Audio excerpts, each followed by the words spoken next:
Hello, fellow star stuff. Hello. Sorry I'm a little late here. Sorry I'm a little late. Happy Saturday. Happy Saturday. Let me go over to game screen. I am back today with some more Ever 17, the Out of Infinity. As seemingly we're on a marathon right now to finish the game. It's not gonna happen before family inevitably shows up tomorrow. So there is that, but we're on a marathon to sort of finish the game regardless of anything. I think it's probably going to be Ever 17 until we're done, if I'm being quite honest. So none of the new game or whatever would replace Dato or none of the 100 line, which is probably for the best. If you watched 100 line, I was getting a little burned out. I felt the burnout there towards the end, and I was like, oh, I need a break. So this is probably for the best. But yes, we are back with some more Ever 17, the Out of Infinity. Last time we learned that the time before that we learned that the kid that we see in the Takeshi route is not actually the kid that we've been controlling on the kid route. And that guy looks very, very different. Looks very, very different. And then we learned last time that kid's name is Takeshi. No. It is apparently not. It is not Takeshi, but it is Hokuto is his real name, which is fine. I don't know if, for the sake of what I think the game is going for, I'm gonna continue to call. Obviously, Takeshi is still Takeshi. That doesn't change. The kid that we see in Takeshi's route is going to continue to be called Kid, because I don't know if it's like a grown-up version. I'm assuming it's a grown-up version of Hokuto, but just in case, we're just gonna call that guy Kid. We're just gonna call the boy Kid. And then in the Kid route, going forward, this will now be the person that is known as Hokuto, because we know it's the same person generally. But I think that the game is well, a couple of things. I think that the game is going for a it's two different diverging timelines, and the person who's really been gung-ho about telling you this is Sora. And of course, as we know, I think Sora is a fucking liar. I don't believe anything that she says. So I think it's actually all just one timeline. I don't know, I'm a little unsure about which one happens first. I feel like it has to be Takeshi's route happens first, whatever it is, and then later Kid's route happens. And I'm not entirely sure the specifics, but I'm thinking that's probably correct, because either way, well, Coco told a grand old story once upon a time about a woman who stayed eternally 17 and then had a lover who died at the specific age of 34. And I was like, that's so strange. Why would you say that specifically? And I don't know I don't know how to feel about that, because we're gonna be like, oh well, that's why Takeshi died at both of the end of the routes, but Takeshi is 20. Right? And even if it's not the year that we think it is, if it's not the year that we say it is, like, would he be 34? Hold on. Would he? He's 20. The year is 2017. Hold on. I didn't actually do the math. 20, he's born 1997. So then the year is 20. That would mean that the year in the Takeshi route would have to be 2031. Or that he died somewhere around 2031, which I don't think is the case. That doesn't make any sense. That doesn't line up with the timeline. I'm genuinely thinking maybe that it's the Takeshi route is actually taking place in 2017, but it's the Kid route that's far into the future. That's where we get the 2034, and whatever else. I don't know. I don't know the specifics. Like I said on the title for Twitch, it's 100% answers and then 0% comprehension, understanding. I don't know anymore. But I have a vague idea of like what must be what's happening. I kind of flip-flop again, like back and forth between like, oh well, Coco must be the child of Takeshi and Tsugumi, versus being like, oh well, no, it must be those two, Hokuto and Sara. It must be them instead that are the children. Based on Uchikoshi's other works, having twins, having twins, I would assume that probably that it's Takashi is the father, Tsugumi is the mother, and then Hokuto and Sara are the children. It's just, you know, what is what is Koko then? Is kind of my biggest question. We know what Yu is. Yu is definitely a clone now at this point, which has been confirmed, pretty much confirmed. At least to me. I would be shocked if she isn't. I really enjoyed the reveal last time. It's a little, like, maybe a little ham-fisted, but I really enjoyed the quote-unquote reveal last time of like, oh, it's, look at the difference between Harakana and Akikana as we're switching back and forth. That was really cool. That was really well done. And my brain being like, oh, okay, I see. I really like that. It was probably one of my favorite parts of the game. And then I think for well, Sora is just not real. She's not real. We don't know who made her as of yet. It might be a future version of Takashi, who's to say, really. I don't know. I don't know. But that's still there. We've basically sorted out everyone's situation except for Koko's. We need to figure out what she is. What she is truly. So let me continue and load up the game. Are we really gonna get to the end today? I don't know. I'm gonna assume probably not. I'm gonna assume probably not. Because I need to go probably wake up relatively at a decent time and make sure that the that everything is like set up for family members joining. So I'm gonna say probably not. Probably not. I didn't stream yesterday because ultimately I had really bad allergies, and by the time I took my allergy medicine, I was like, oh, I'm just gonna take like a little nap, and like I'll wake up at usual stream time around 8, and when I woke up it was like 2 in the morning. So I was like, oh, okay. But that's not happening anymore. So that's kind of where I was at yesterday. Coco, mark of original sin. Load this data. Where is everyone? Well, I guess it doesn't show up for that. Okay. You really think Takashi can learn how to make it as AI like Sora? I'm gonna assume... I don't know how many generations behind we are, because like Takashi 0 could be a clone of Takashi 1, the Takashi that we know, and then like Takashi had a child, and that child was Hokuto, and then you know, like I don't know the specifics behind it, but I feel like something like that has to make sense in some way, because the timeline isn't adding up, and we still don't know. I mean, I guess it's just that Yu's father as well could have been the one responsible for Sora. In which case, why did you make Sora such a freaking liar? Why did you do that? Why did you do that? Have you ever done something wrong or sinned, Kuranari? Sinned? Yes. A massive sin. I don't care whether you believe in God or not. I'm asking you if you've ever committed a sin that was morally wrong, and there was nothing you could do to mend it. My brain is all over the place today, so apologies if I get something wrong as well. But she also, Coco also confirmed as well. I was like, yeah, I do have a mom, I do have a dad. And I was like, oh, so you've seen them before, right? Right? We didn't get any confirmation on that. But she did say, it's like, yeah, my dad is well and fine, and did say, like, had a line along the lines of, yes, I do have a mother. So... I'm asking you if you ever committed a sin that was morally wrong and there was nothing you could do to mend it. Yes. No. What? Yes. No. It's just like, just no nuance whatsoever. Let's save, I don't know. Again, it's a fucking mess. There's no way. I don't know what to do. Let's save right here. There we go. Takeshi has probably done something.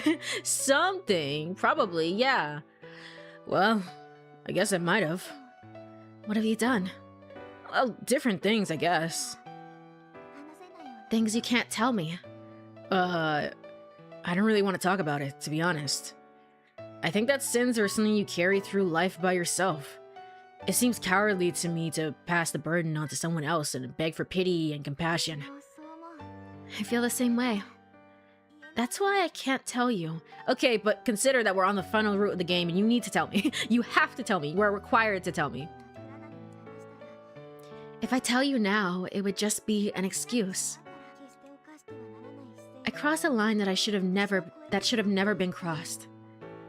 I turned my back on God. It's like an original sin to me. I could never escape from it, and I don't intend to. As long as I live, yes, as long as I live, I must carry this sin with me. But you know, you might think I'm horrible, but I don't regret anything. It's probably better this way. What are you talking about? Okay, what did Hatakana do that was like, yo, this is terrible, and this is why the plot is the way that it is? Because this way, I'm the only one who sinned. That means I'm the only one who will be punished. She has no sin to carry on. She? Who are you talking about? Oh, well, hold on.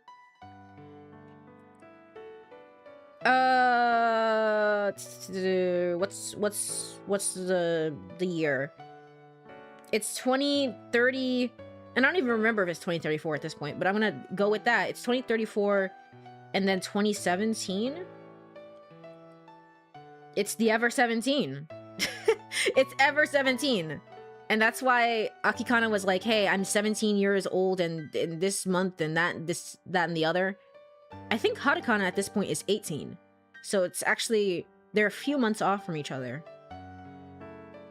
So yeah, that clone would have been born now at this point. That clone would have been alive. That clone is around. Who are you talking about? About myself. My other self. Your other self? You tell me you have a split personality? You didn't say anything and took the cup from my hand. She sipped the cold coffee. For some reason, you suddenly tilted the cup. The black liquid, overtaken by the force of gravity, went splashing onto the floor. Yu's eyes were fixed on me. There was no expression on her face. All the emotion had gone from her face, and I couldn't read what she was thinking. Her eyes were dark, dull, and without a spark, like a pair of ash-gray glass beads. Eventually, Yu whispered, "She is my sister." Your sister? Yes. And at the same time, she is me. Okay, so your mom? Right. That was talked about beforehand in the U route. In the U route, that was talked about is like she left behind a child or something like that, I think. Yeah. So your mom had a clone of you again. Okay.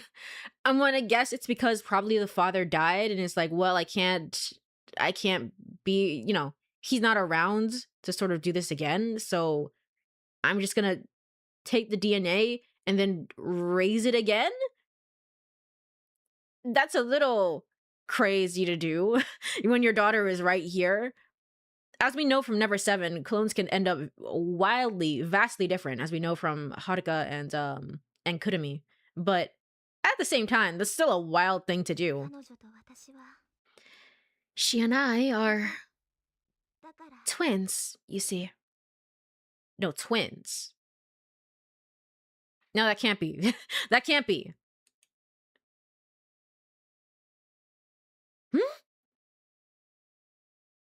No. No. She's your clone. She's your clone, right? She is my twin sister. Fraternal twins? Akikana, please give me an explanation. You yelped right next to my ear. What are you so surprised about? Didn't I tell you? Well, yeah, I'd heard that from you and Mayo were twins because we met her. We met her on the island in the U route, and she was significantly older. She looked different. It's not that she's the they're twins. It's that one is a clone of the other. That's the only way to make it work. Well, yeah, I'd heard about it from you that you and Mayo were twins, but nothing about fraternal or identical or anything like that. But I laughed without thinking. You cocked her head.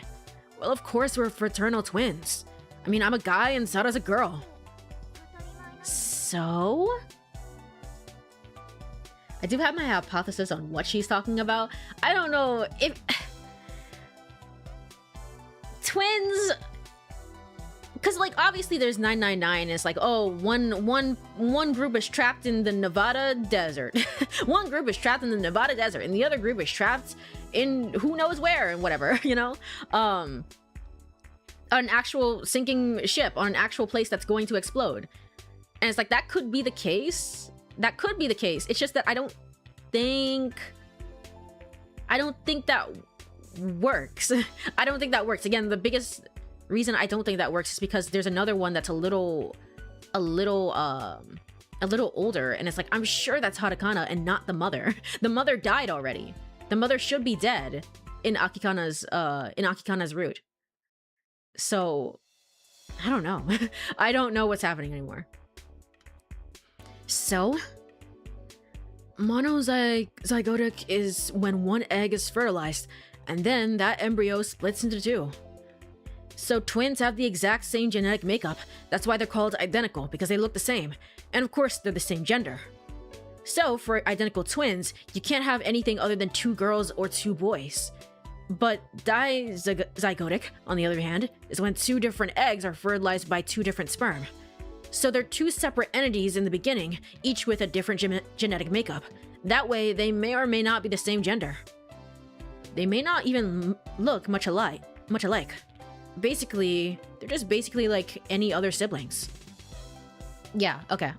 I thank you for the recap game. I honestly forgot. It's like, I kind of remembered, but I basically forgot. So they're more like siblings who happen to be in their mother's body and get born at the same time. I get it. So if a boy and a girl are twins, they have to be fraternal, not identical. Exactly.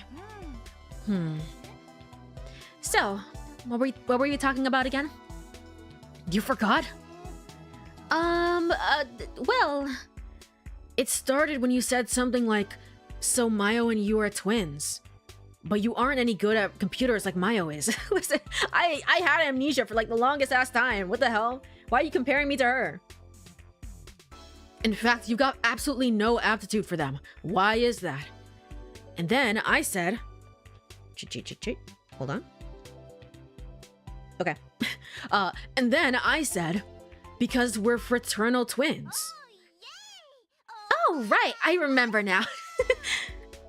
You flailed your limbs around on top of the ruins. That was right. You and I were on top of the Lemurian ruins. So after all of that, do you get it? Huh? Get what? She paused in her flailing. The reason I'm no good at computers. Why am I explaining this to you? Oh, that. It's like this, right? Because you and Mayo are as different from one another as any other siblings. Unlike identical twins, your genetic strengths, characters, or whatever are completely different. But we're going through this right now because the implication then is that they're dealing with identical twins. I just don't buy it. I just don't buy it, you know? Right.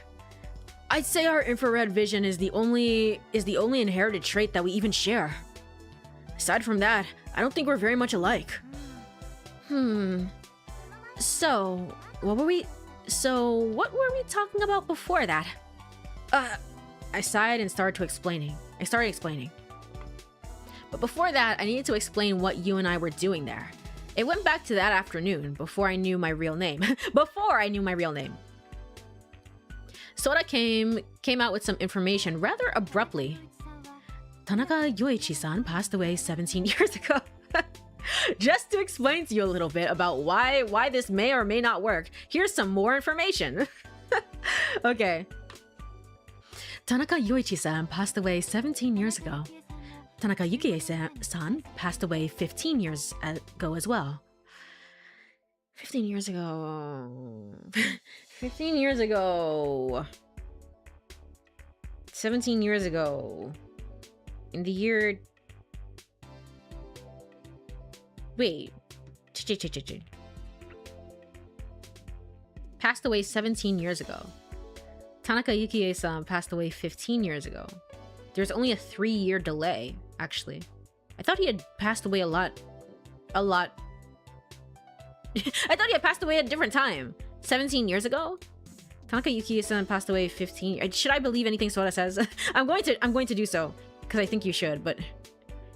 Tanaka Yukie-san passed away 15 years ago. There's only a 3-year gap.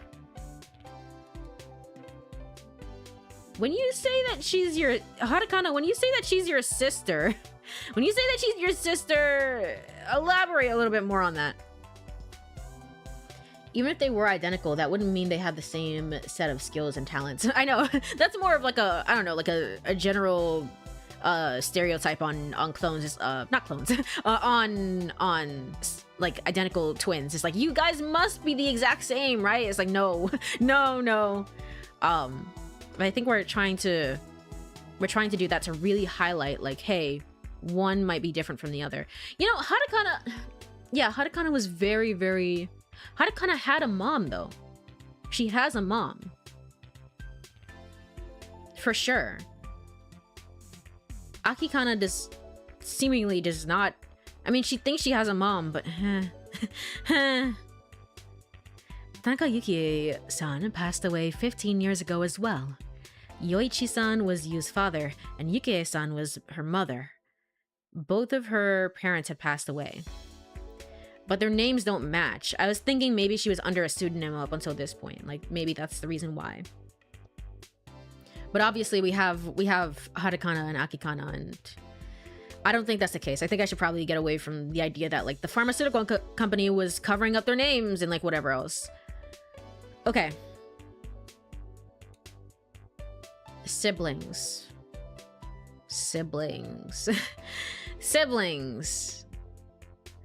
Both of Yu's parents had passed away.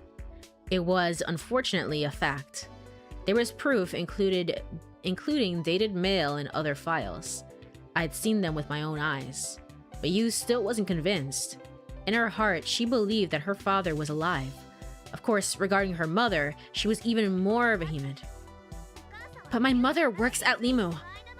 We were living together until right before all this happened. So there's no way she died 15 years ago. It was hard to know what to say, but I said, maybe she isn't your real mother. Meaning that she might not even be Yukie-san. That's what I was thinking as well. I don't even know. This is all reading my theory. Yes, good. I'm still here kind of like figuring, like trying to put the puzzle pieces together, because it's like, I don't think it's leaning towards one way or the other here, but it's like, I don't want it to... I thought for sure, it was like when I figured out the year, it's like, yes, and we're actually in the year 2034. I thought I was really onto something there. And it's like, and Akikana is different from... Akikana must exist in the one timeline that Hatakana existed. I thought I was really onto something. I guess not. Yu was shaking her head back and forth as if to say impossible. After a while, Yu spoke as if in a dream. If only I could hack into there. Then I could find out details to get the whole story. The there that she meant was Lima's high security data. All afternoon and into the night, she had tried to hack her way in, but kept getting rejected at the confirmation point. Have you asked Mayo? Have you just literally asked your friend, like, hey, can you do this for me? Because she can. She literally can. She knew the password. The empty fall sky, a single cuckoo calls out to me, brings a chill to me. She kept trying different variations, caps, lowercase, varying whiffs, English, German. She enlisted Sora and Sara's help. Oh, you did already, okay. They tried every possibility they could think of, but all to no avail. Okay, interesting. Lemeth had built a high, impenetrable castle, and Yu was turned back again and again right at the gates. She was stricken with frustration and grief. Finally, exhausted and at a loss, she found her way over to the Lemurian ruins. By the time I spotted her, she had climbed all the way up to the top. I sat down beside her. Neither of us spoke. But from time to time, Yu would let out a sigh like she had thought of something. Time passed slowly. Listen, kid, you get premonitions, right? After about the 100... Why are you counting? The 153rd sigh, you suddenly came out with that question. Can you see anything about my parents? Well, you know, premonitions aren't exactly the same as seeing the past. And you're talking about 15 and 17 years ago. 15, 17 years ago. Yeah. Yeah. Nah, yeah, no way to, there's no way to connect that to like Takashi or anything. This is something different. When I was only one or not even born yet. Either way, there's no way I can look that far into the past. You're totally useless. Just so I get it right in my head, Hatakana is the one with Takeshi, right? And Akikana is the one with Kid. I'm assuming so. I'm like 95% certain at this point. The game hasn't outright confirmed it, but they've basically confirmed it. They've basically confirmed it at this point. Even when Sora and Mayo were just killing themselves helping me, you were just sitting there spaced out. Hey, that reminds me. You and Mayo are twins, right? But you're not good with computers in the way that she is. In fact, you don't have any aptitude with them at all. Why is that? That's when I answered. I said because we're fraternal twins. Oh yeah! Hey, are you doing okay, bud? Are you also seeing, like, are you also going back and forth between, like, another timeline or whatever? Are you also doing that? Wow, banana! What are you talking about? I remember now. Cow. Remember. Cow now. Cow. Now I remembered. Remember. Are you okay? Interesting. This is also a very similar thing to what Kid was doing in the other timeline before, when he was like I'm singing in the rain. Is like he was going crazy. He was going crazy. He was going wild, and I was like, what is this guy doing? Is he okay? You appear to be malfunctioning. As she does. The harsh reality of things must have been too cruel for her to bear. When Sora first told her, Yu went hysterical, almost crazy, then burst into a sobbing fit like a child. Maybe she had cried herself out, because since then, she seemed much calmer. But then... a pineapple! She was in bad shape. Are you okay, buddy? What's that? You're a little, maybe, psychologically strained? No way. I'm fine. I'm starting over from here. No point in moping, right? Enough about me. What about you, Hokutan? Hokutan? Your name's Hokutan, right? Your name's Hokuto, right? So, Hokutan. Cut it out. Don't call me that. Why not? I still can't think of myself as a Hokuto.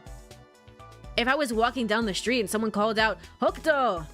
I couldn't turn around. In fact, I wouldn't turn around. In fact, I didn't think I could. It didn't seem like they were calling out to me. Well, even if that's what you think, that's just too bad. Your name is Hokuto until you die, and you're gonna have to live with that. But what if my name was Takashi? What about that then, you know? What if that was the case? Nah, that can't be real. That can't be real. That's so stupid. But... if nothing else, I don't want you guys here to call me Hokuto. I'm used to being called Kid, and you guys are used to it too, right? You can't just switch in the middle like that. Well, I suppose, but still. You really want to stay Kid? Yeah, that's fine. Okay, so Kid it is, I guess. But also, consider that there's Kid 0, which is in the Takashi route, and then Kid 1, which is the one that's been in the Kid route the entire time. I told her how I felt. You really hate Hokuto that much? Listen, for the millionth time, I just don't think that Hokuto is my name. It's got nothing to do with liking or disliking the name. Pineapple pen? calling more memes from years and years and years ago. Uchikoshi has done it again. He truly is a revolutionary. It's got nothing to do with liking or disliking the name. Really? Look, I said this when we were talking about Ling Ling and Lang Lang, but I really don't care what my name is.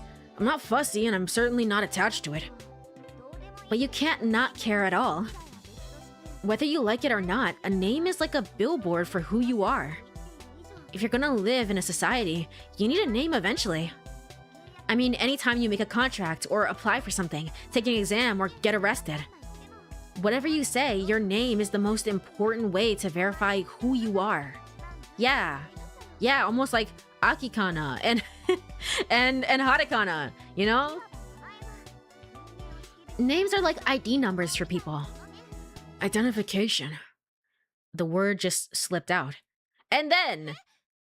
What? What'd you just say? You grabbed the back of my head and pulled my face towards hers. Ah, what? Just then, just now. Now, kid, what did you just say? I didn't say anything. I just repeated back what you were saying. You leveled a determined glare at me. She raised a finger and twirled it like a magic wand. She breathed in through her nose. I thought she was going to exhale, but she continued to take one long breath in. I covered my ears. She grabbed my hands and pulled them away from my ears. And then, with all the air that she had just sucked in, she let loose right next to me. I've got it! She grinned loosely. Huh? I just kept blinking at her. And then... I got it. I see. I sincerely love you. And suddenly, out of the blue, with no warning, she kissed my cheek. A perfect hit. I was a little giddy. Well, hurry up. Ask me. About what? Ask? Come on, ask me, hey you, what did you figure out? I did what I was told. Hey you, what did you figure out? Funny you should ask, kid. You see, you know the reason we couldn't get past the confirmation on Limith? I figured it out. All this time, we thought we had the password wrong, right? But that wasn't it. The password was probably fine. The empty fall sky, a single cuckoo calls out to me, brings a chill to me. Huh? What do you mean? So it's gotta be this. It's gotta be the username, so it's not Yukie at all. In which case, further proving my hypothesis that Sora is a fucking liar. That we should never listen to anything that she says. I'm starting to see the what should I call it? The logic behind the recommended route order of the game, right? I've talked about this before. It's like I was like, oh, I'm really glad that I did the Sara route first and that, and the other. Now that we're getting to near the end of the game, I'm starting to see the through line of why it's recommended that you do the routes in this order. I still don't agree with it per se, but I need to get to the end of the game first before I have an actual opinion. I still don't agree with it as it is right now. However, I think that there's something really... I think you should start with the Sora route. I think you should start with the Sora route and Sora getting on your case and being like, hey, you know, liars are bad, right? And then going into every other route knowing that Sora thinks that liars are bad and that either A, she doesn't know anything, and you come to that hypothesis and conclusion on your own, or B, she is just lying. She said, I hate liars, but then also proceeded to lie. Whatever one you think is kind of the explanation behind it. Kind of coming to that theory on your own and having that be the first route that kind of sets the stage for you. I kind of like that way of playing through the game. That's kind of interesting. So, it's gotta be this. It wasn't the password we had wrong. It was the username. Username. Yep. A name is like an identification number for a person. That's what confirms who you are. So, if we had the name wrong, it wouldn't matter how perfectly we put in the password. Access denied, invalid name or password. I had seen that message umpteenth times. If you were right, and the mother I know isn't really my mother, it means her real name isn't Tanaka Yukie. Which would mean that her name is Hatakana? What are you talking about? Listen, work with me here. If you knew her real name, wouldn't you could just clear Limif's confirmation. Exactly. You tap my forehead. But how will you figure out her real name? Well, Soda ought to know, right? Before I could say Soda, you grabbed my arms. A second later, she jumped down the ruins with a great cry. Pulled off balance, I flew clumsily through the air. Ow! Bam. I nearly toppled onto my head and managed to right myself like a cat and landed safely. My own excellent reflexes impressed me. As for you, she was sprawled on her belly in the puddle, arms and legs spread awkwardly. You okay? Why'd you do that? When I called out her name, you hopped up. Water dripped from her hair.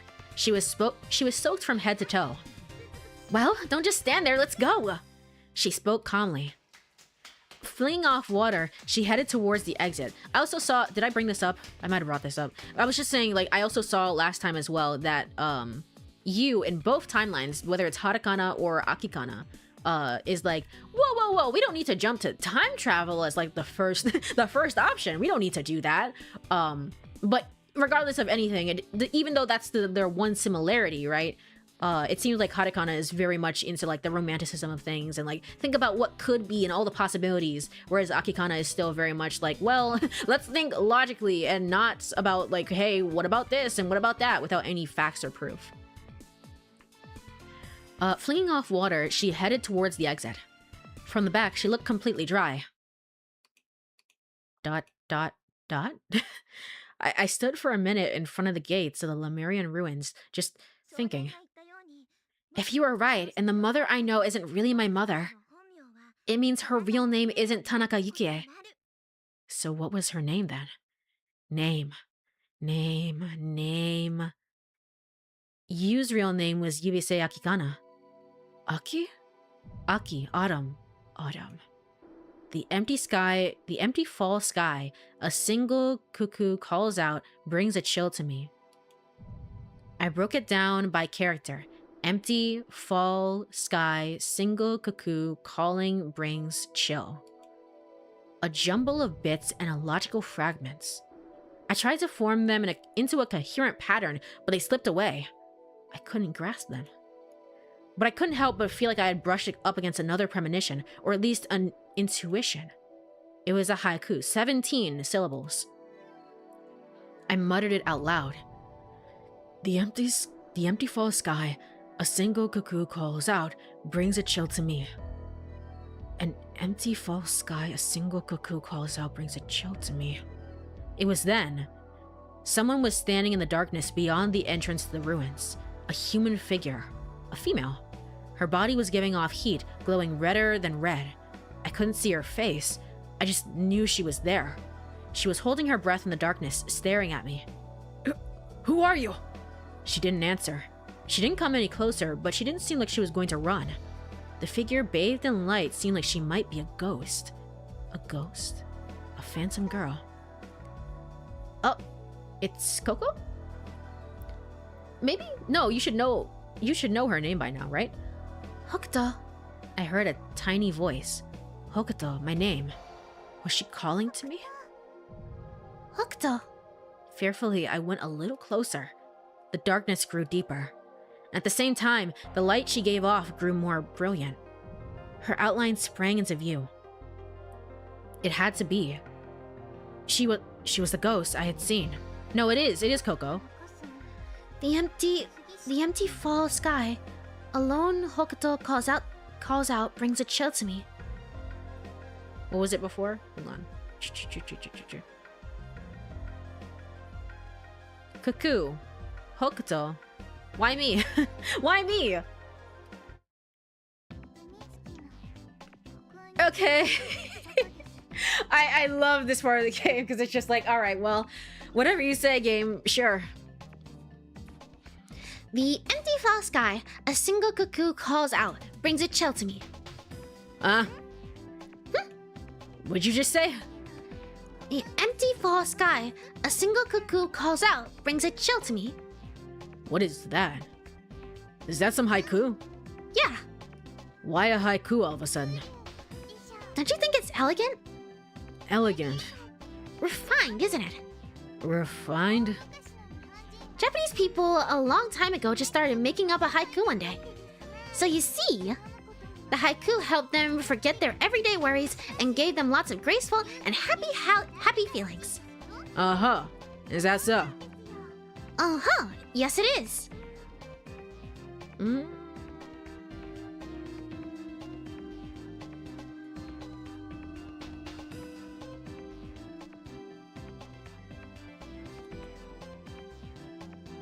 Mm. Mm.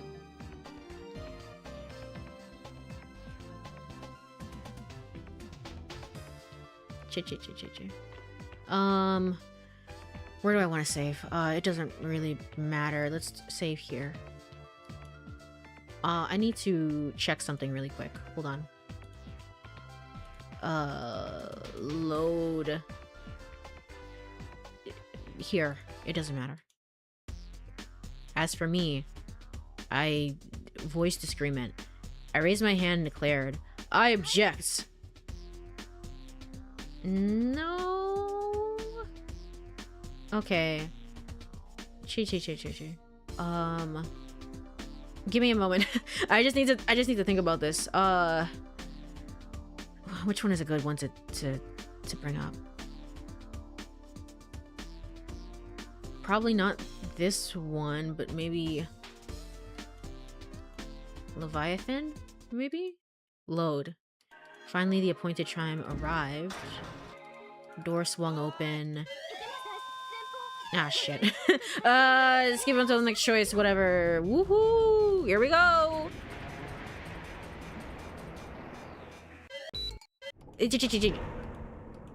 Truly, I think you did a great job. No, I don't think so. I need to see our portrait for a moment. I need to see our portrait.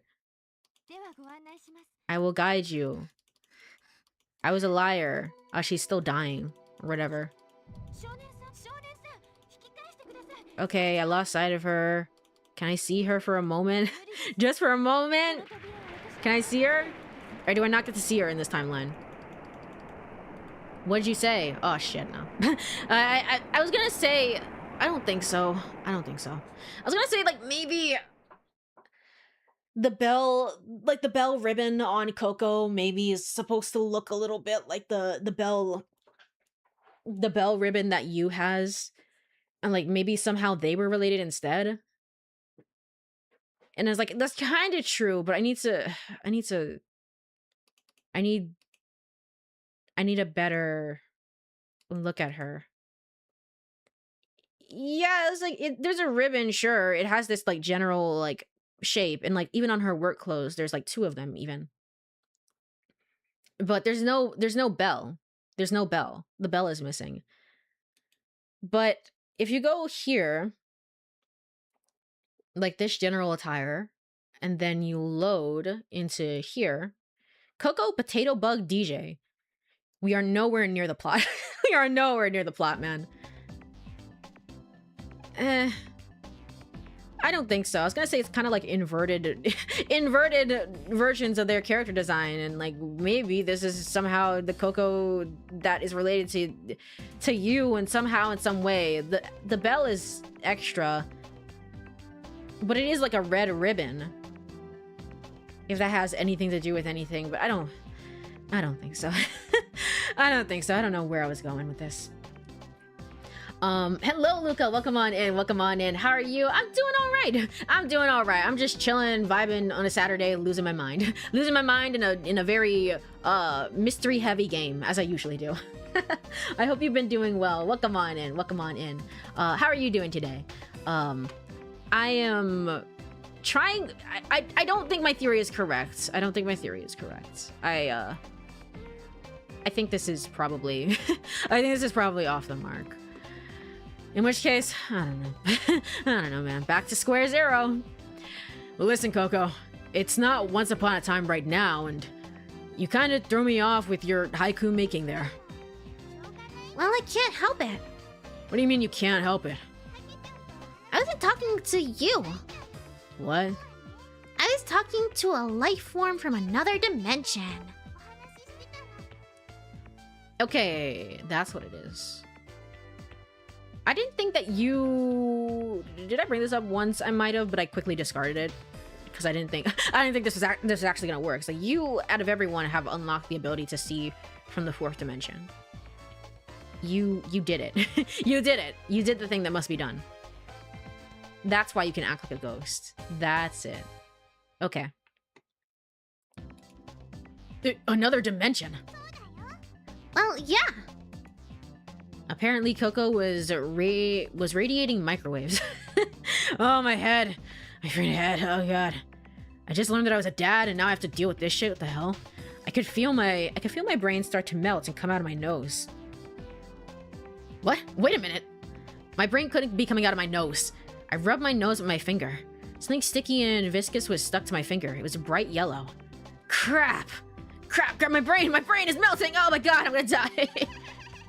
Coco, don't laugh! When you collapsed, I rushed you to safety right away. When I'm dying, you're like, haha, whatever. Shut up, it's not funny, stupid! I'm doing good. Also, birthday boy here. Happy birthday! Happy birthday! Nice. I hope it's a good, has been a good birthday for you, or if it's just starting, I hope it's going to be a good birthday for you. Congrats! Happy birthday! Happy birthday! Another year wiser, as they say. Also, hello, Kanesha. Welcome on in. Welcome on in. Sadly, I'll be unavailable for you to finish Ever 17, but I hope you hear your thoughts on it. No worries. No worries at all. We're probably not even gonna finish this week, to be honest. Probably not gonna finish today anyway. So, but thank you for stopping on by. I appreciate it. Have a good rest of your weekend, Kanesha. It's your fault. It's your fault that my brain. Coco was stamping her feet, grabbing her belly, and laughing uproariously. Hey, actually, it all happened 30 minutes earlier. Hey, Takepyeon! Takepyeon! Wake up! I can't go to sleep. Come play with me. While saying that, she was shaking me, grasping at my eyelids, dropping in mermaid tears, as well as squirting mustard up my nose. Oh, that's it. So still trying to kill me. Gotcha. Giving into her dogged persistence, I reluctantly decided to keep her company. Which meant it wasn't brain soup. It's mustard. Coco toppled over right into a puddle. I don't know. I wonder if this is like a thing. And this is like more so speculating to private life, which I don't really want to do too much. I know that Uchikoshi has said publicly that he has a wife and a daughter, or maybe daughters. I don't entirely know the details. I wonder if this game was written around the time when like maybe his first daughter was born. I don't know. Something about that. Something about that. Possibly, or maybe it might be beforehand though. Don't quote me on that. I was just thinking about that because like she was shaking me, grasping my eyelids, dropping in mermaid tears, as well as squirting mustard up my nose. You know, I don't think children do this. However, I have like old memories from my father of just like apparently when I was really young, and he was sleeping, I like grasped at his eyelids, which is, you know, not a great thing to do, but you're a young child, you don't really know better. There was also another one that she had brought up as well, which is like, I don't know what she did beforehand, but it's like one of them out of the list of crazy things that she did was like, I vaguely think somebody has said that I did that as a child, you know? Splashing the water around, she kept laughing and rolling back and forth. Damn it!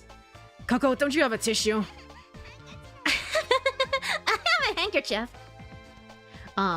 It's just starting. Oh, gotcha. Just starting. So I'm happy to see all my friends tomorrow. That's good. That's good at the very least. Have a good birthday bash celebration with friends. That's good. I have a handkerchief. She pulled a handkerchief out of her pocket and fluttered it at me. The handkerchief was soaked. Drops of water dripped from it.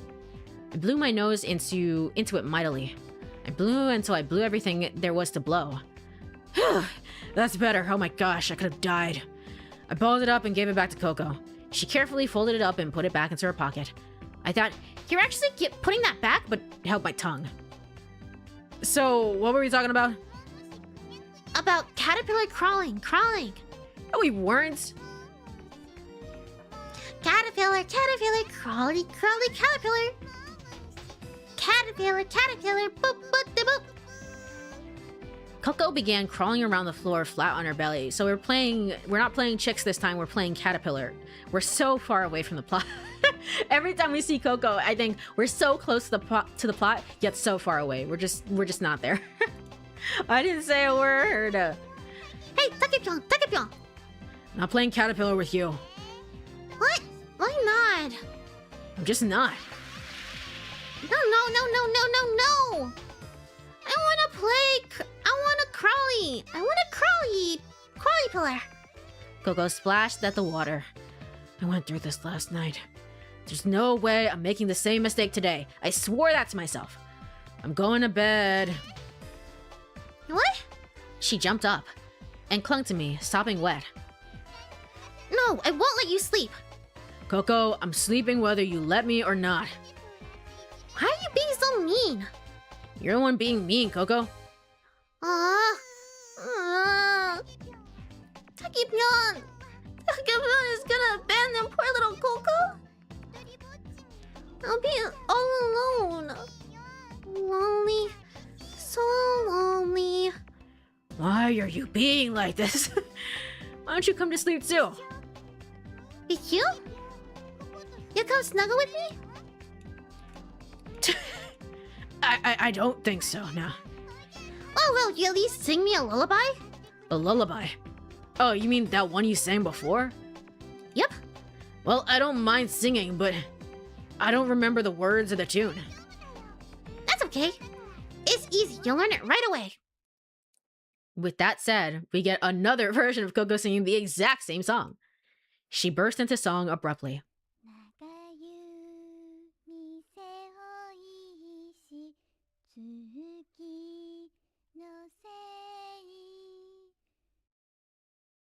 It sounds a little bit more like Sara is singing it right now.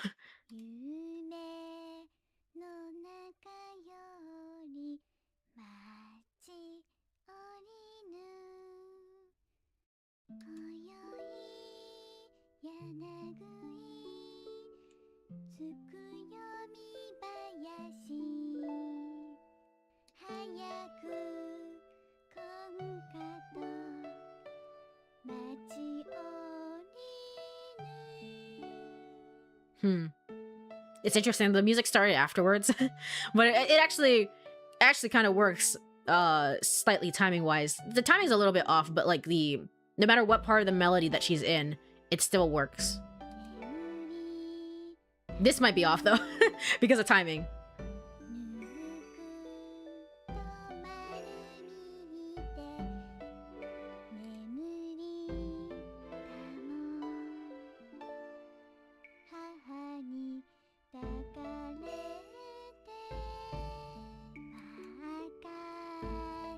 Water sprite lifting a pair of paddles. This is the full song.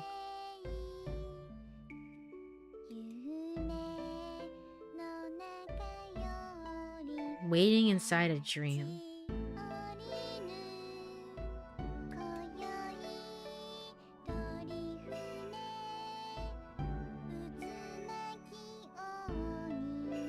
It was certainly a choice to have the instrumental and just not time this at all. Hold on. Okay, now. Ah, shit, it's a little off.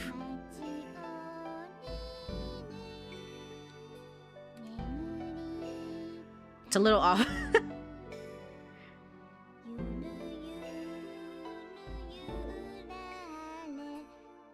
I feel like I'm playing a rhythm game more than anything. I feel like I'm playing a rhythm game right now.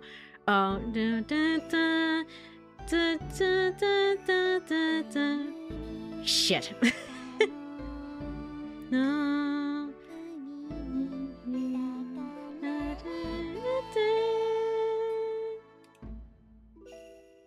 What was it? No, continue! Continue, I can get it right this time, come on! What was it? As soon as I heard Coco's lullaby, I felt wondrous tranquility. And it's also time for a break. Shit.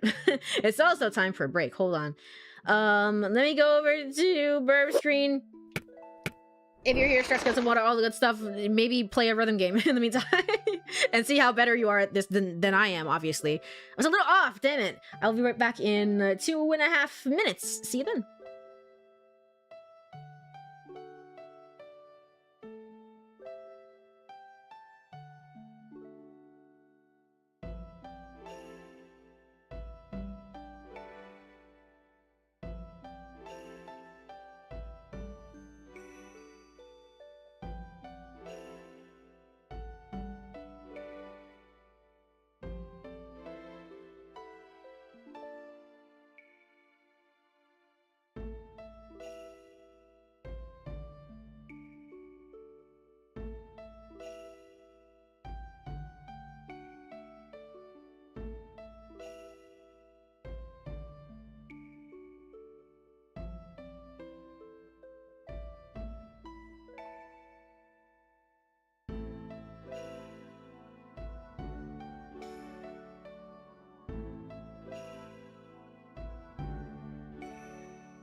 Alrighty, I am back. Let me go over back to game screen. This one? Yeah, this one. And then I am back. I don't think they could have synced it without taking control from the text scrolling. Yeah, they would have had to auto scroll it, but they've done that in the game before. they've done that in the game multiple times actually. They've just scrolled through the text. They were just like, yeah, we're just gonna time this ourselves. So I'm surprised they didn't do that here. They really wanted you to sink in and just have everything be awful. Everything be awful, you know? Yeah, I always skip these parts because they weren't synced. Yeah, it's such an interesting choice. It's like, okay, I guess they just really wanted you to focus on the lyrics more than anything this time around. I sure did. I don't think I got anything more other than the themes of the game and seeing it in the text, but I sure did. I sure did. Also, hello Albert, welcome on in, welcome on in. I felt a tingle in my chest, and like someone had blown lightly on me. That breath, let me turn this down as well on my end. It's done. All right. That breath blew away all the dust and dirt that had built up inside me, and it revealed precious feelings that I had thought lost long ago. Precious wonder, like the vastness of the sky, as it seemed to me when I was a little child, or the deep blue waves, or the fragrance at twilight. Back then, I thought the ocean went on forever, and I was transfixed by the perfect beauty of the moon. For better or for worse, a delightfully sweet time. Coco's lullaby calls up a sentimental mood in me. Lost in its sweet fragrance, I made the mistake of drowning in it. What a good song.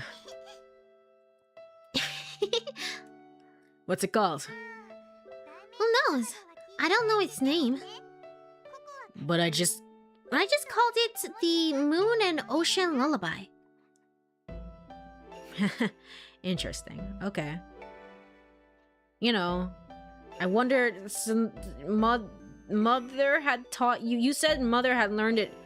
Oh, that's what she was saying. Okay, wait, that was what she was saying.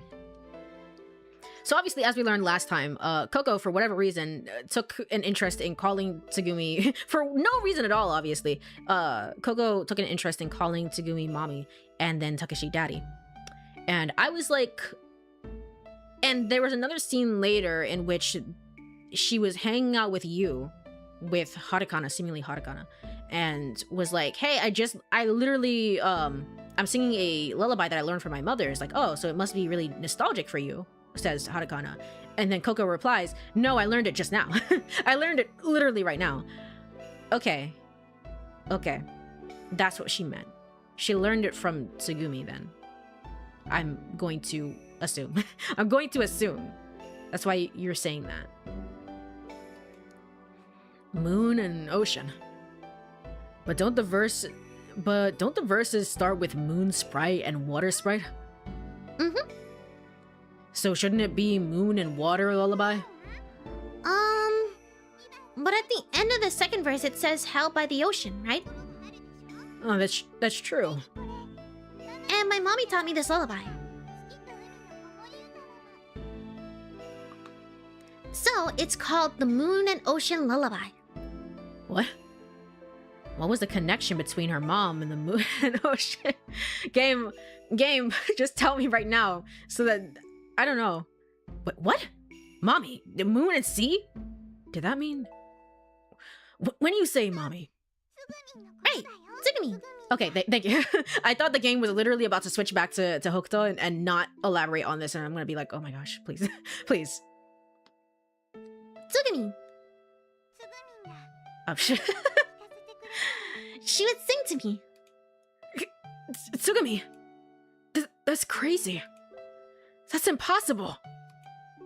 Because no one knows that lullaby except Sara and me. Why? Why are you laughing? What are you talking about? Hokutan, don't you think it's strange what you're saying? What? Right now, you're a little confused. So you showed your true self for a minute. The real you decided to poke his face out for a teensy-weensy second. Listen, Hokutan, think about it. Just think, Lamaya. Just think about it. Just use your brain for once. It's not really strange for Tsugumi to know that lullaby, right? Maya could have just taught it to Tsugumi, right? Mayo-chan could have just taught it to Tsugumi. No, because and then Tsugumi taught it to me. But you're not real in this timeline. You're not real. That's the thing. That's not possible. What makes you say that? Because... Maybe you can't answer that. Well then, I'll just answer for you. You see, Hokutan, you know that Mayo-chan doesn't exist in the world I live in. I sure do. But then why are you here right now? Why are you here? That's why you just said, that's not possible. Yeah. And that's the reason you thought there could be no way that Tsugumi could know the song. Right? What? It's okay. You don't have to be scared.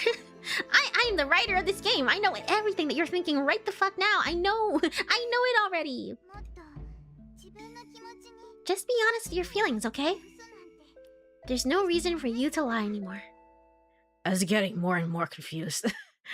I was being gobbled up by one problem after another, being chewed up for sport, and I felt like I was losing myself. I squeezed my eyes shut, took a big breath, and tried to maintain a grip on reality. I opened my eyes, stared at Coco, and asked, the world I live in, what does that mean? See now, there you go, lying again. You know all about the world I'm in, right? Mayo-chan's not there, and Tsugumi got hurt, and there's another you with a different face. You know all about that stuff. The world Coco was in, so it really is a separate timeline entirely? Instead of being like maybe just one timeline thing? Think, kid, think! Think! Oh my gosh. It's the one meme of the one invincible meme. Think, man. Hello, Alex. I hope you've been doing well. Welcome on in. I'm thinking with all my might. With all my might. I'm certainly possibly getting there. I know that Tsugumi is the mom. But you know, how and why is this the case? And how can Kid be real even though he exists in one timeline and then the other timeline and he's Hokuto and then I'm not entirely sure. I'm thinking with my one brain cell. I'm thinking. I hope you've been doing well. Welcome on in. The world Coco was in, another self. Tsugumi injured. Where there was no Sada. What? A world without Sada. That's right. Hang on, how do you know about Sada? Are you finally ready to come clean? Okay then. Okay then, I'll tell you. It's because I know everything. I got the ability to see the fourth dimension. I'm way above this plane. Woo! I'm just floating around like a little ghost. I know everything, so I know about Mayo-chan. And the reason for that is I have ESB. Huh? Huh? Well, you see.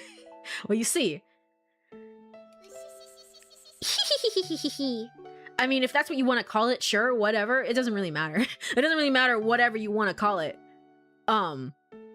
It's just the most important thing is that you broke the code. You hacked the system. You hacked the system. You were the first of us. You were the best of us to figure this shit out. Because nobody else was going to do it. Stop trying to mess with me. I'm not. It's true. Okay, let me ask you a question then. Hokutan, how come you know about me? Why did you know about me? The first time when we met in the decompression chamber, you said my name, didn't you? And why would that be? Because I'm almost there. I'm almost on your level, but not really. Not really. It was sort of a premonition, an insight. Uh-huh.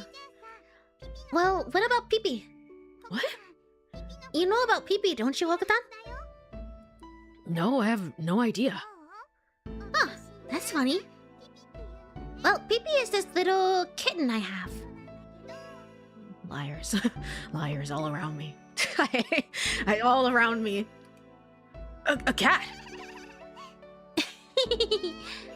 Gotcha! I gotcha! You fell for it. When I said kitten just then, you did a double take, right? Why would that surprise you? Because you know that Pee-Pee is really a dog. That's why. I think that dog isn't even real, to be honest. Let's talk about that instead. Stop acting, and stop playing dumb. You've known about my world all along. I'm starting to see a plot thread that I've been wondering about for a long time. I'm starting to see how she was able to do this the whole entire time, which is that it really was the fourth dimension that really did come back around. That's cool. I also really, because in Zero Escape, and I've talked about this before, the second game is still my favorite out of the trilogy. Even though sometimes, most of the time, it doesn't make any sense. It doesn't make any sense, but that doesn't take away from the fun that I had experiencing that game. It's really, really cool. I would say that I really like this like dialogue between like the writer and then like a dialogue between you and the player. I kind of like this sort of thing because we kind of got a little bit of that. But it was a little different. It hit a little bit different, at least to me, in Zero Escape. This is very much like, okay, let me sit you down here and tell you about the entire lore and what's going on here. You know? It's kind of cool. It's kind of cool. You've known about my world all along. That's why you know everything. Teeth Blau virus. Courie syndrome, IBF, Vermalion, the terabyte disk. Yeah, what about that terabyte disk? What about it? So I wonder if Coco is talking directly. I thought there was maybe like a canonical in-universe person, but I wonder if Coco is talking directly to me. And that's why Kid was freaking out a little bit. It's like, my name is not Hokuto. Who the fuck is that? Because I'm supposed to say, no, my name is Courie. I've known that my entire life. I've known this to be true. Instead. Or there might be another person we don't know about. there might be another person instead. All of them, all of them. You've heard all of those words before, haven't you? And this, I bet you remember this. How you and Mayo-chan escaped 34 meters deep down under the sea? How you escaped with Nakyu using a siphon? Don't lie and say you forgot. I know you remember. I'm the same as you. That's why I know about the world you live in, and the world I live in. So Coco is not a video game character. She can reach through the screen right now and strangle you if she really wanted to. So, do you understand? I like the voice you're giving her. Thank you. Thank you. It's certainly a voice. It's certainly a voice, and it strays and deviates off its like general range quite often. But I try my best. I think it works for her especially. So, do you understand now? I know everything you know. And I know some things that you don't know yet. Yeah, explain that to me a little bit. Things you don't know yet means things you will come to know later. But maybe I'm telling you way too much stuff, so your mind is getting all mixed up. But I can tell that you'll actually understand it one day. When you replay the game. No, I'm not doing that. I'm not doing that. I'll be interested in seeing other playthroughs of this game when I'm done with this one, but also no, I'm not doing that. So, I'll say it again. You absolutely can't lie to yourself, okay? Okay? Understand? I don't understand. Of course I don't understand. Here we go again. Coco, what are you? Why'd you suddenly appear in front of me? At those words, Coco's face suddenly clouded over. She scrunched up her face and drew her eyebrows together. Tears welled in her eyes. She blinked to hide them and spoke quietly. I wanted to see you.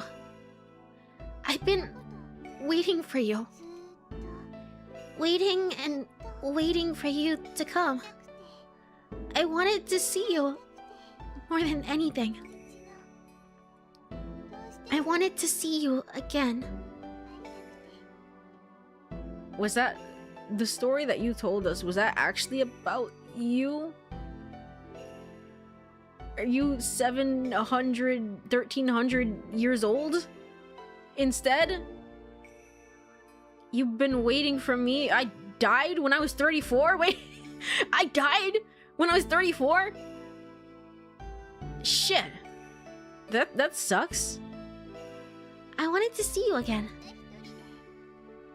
I've been waiting here by myself. All by myself. Coco's words drifted into my heart and melted like a light snow. We gazed at each other without speaking.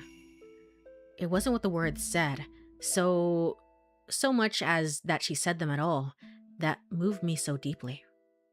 Before I sought their meaning, I let the simple power of her true feelings flow straight into my trembling heart. I couldn't take my eyes off of Coco's sad, tear-filled eyes. Coco laughed, softly. I could tell it was forced cheer. The bravery of that laugh gripped my heart. I'm sorry, I had to go. We'll be apart again for a little while. What? Okay, before I go, I'll tell you something pretty juicy. I know you want to know a little bit more about the plot, so here I go. But I'm pretty sure you've already figured it out. Hokutan, that dream you saw, it wasn't a dream. It actually happened, okay? Don't forget what I just said, alright? See you later, Hokutan. The next moment, she was gone.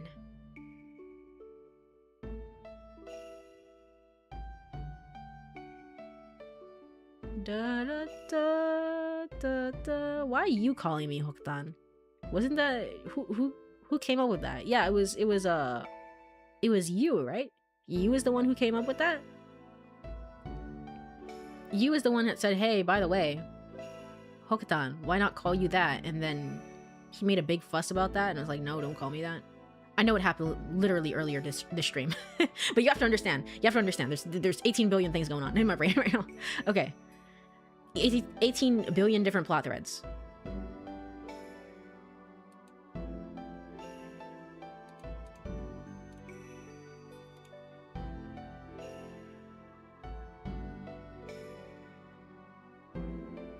I'm staring. I'm staring. Okay. The two children, the mother and the father, you, and you. Is your name not Coco? You must be Fuyukana. There she is. Fuyukana, she's here. I'm guessing it would be the same person, but like also you're really young and your hair looks different. So I don't think so. Died in your prime, man. You died in your prime. It's too early to go, man. You died at like 34, man. That's crazy. Is that really what happened to Kid? Why did that happen? The next moment, she was gone. Without a sound, just gone. Like a candle snuffed out by a wandering night draft. And then I lost consciousness. 8:44 a.m. I sat down in the darkness for a minute. Pull yourself together, man. you gotta figure this out. I shook my head and gathered my wits. It's the Coco Challenge show. First get, what if a dolphin were salmon roe? Oh, here we go. Here we go. Back to all the answers that I really wanted. I really wanted all of these answers. Wow, big load today. Tons of salmon. Let's see. Open them up.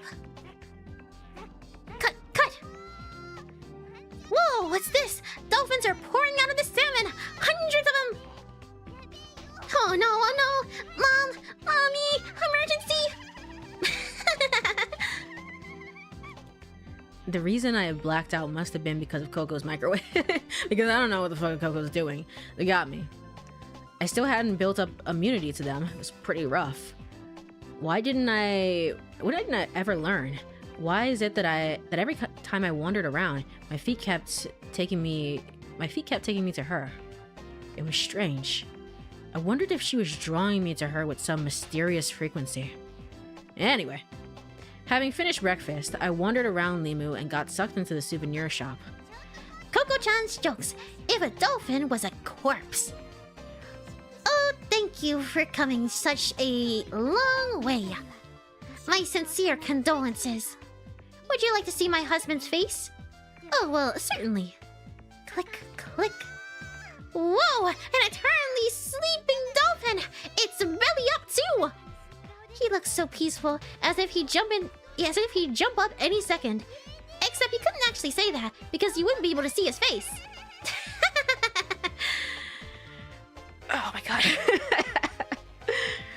I'm transported back to the beginning of the game when Coco was like, hear this banger joke that I have right now. Oh, what about the old man and the ghost? And like, oh, can you give me a second of your time? It's so funny, isn't it? It sure is, buddy. I really support and appreciate my not daughter. Coco pattered along, shaking a huge stuffed dolphin. Several smaller stuffed animals were strewn around the carpet. From the looks of the empty cabinet nearby, it appeared as if she had pulled them all down from their places on the shelf. It was such a childish thing to do. A child. But Coco was 14. Right? Right? Yeah. Maybe. A 14-year-old who still played with stuffed animals. I wondered if it was really alright to let her grow like that. I'm checking the timeline again. Hold on. The year is 2017, and she is 14 years old. And then if we add 14 to that, we get 2031 instead. But here's that year again. Here's the year again. Never mind, maybe I was wrong with my math. Maybe the year is not 2034, it's actually 2031. Ooh. But no, she said I've been waiting forever and ever and ever. I've been waiting for the 700 years, 18 billion years. Right? Okay, sure. Whatever you say.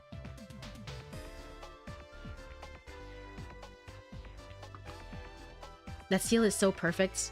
This that you mentioned, actually. The seals, look at the seals. They're so cute. They're like little marshmallows. They're so adorable. They're so adorable. What the heck? I want to be here. I want to be here. I want these things. Coco, move out of the way.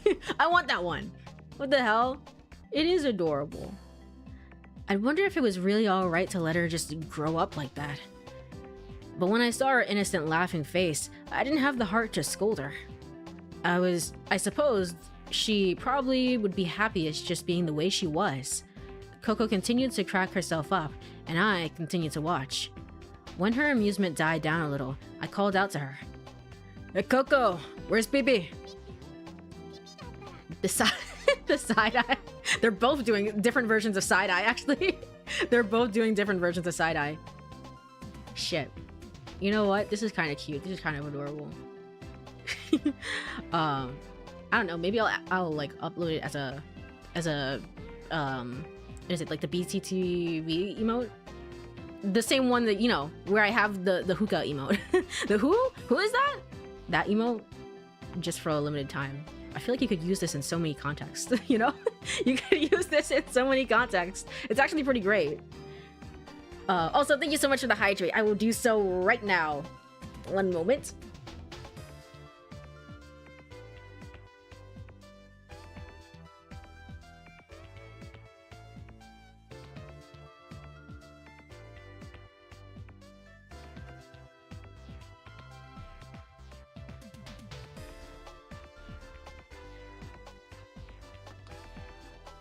All right, thank you again.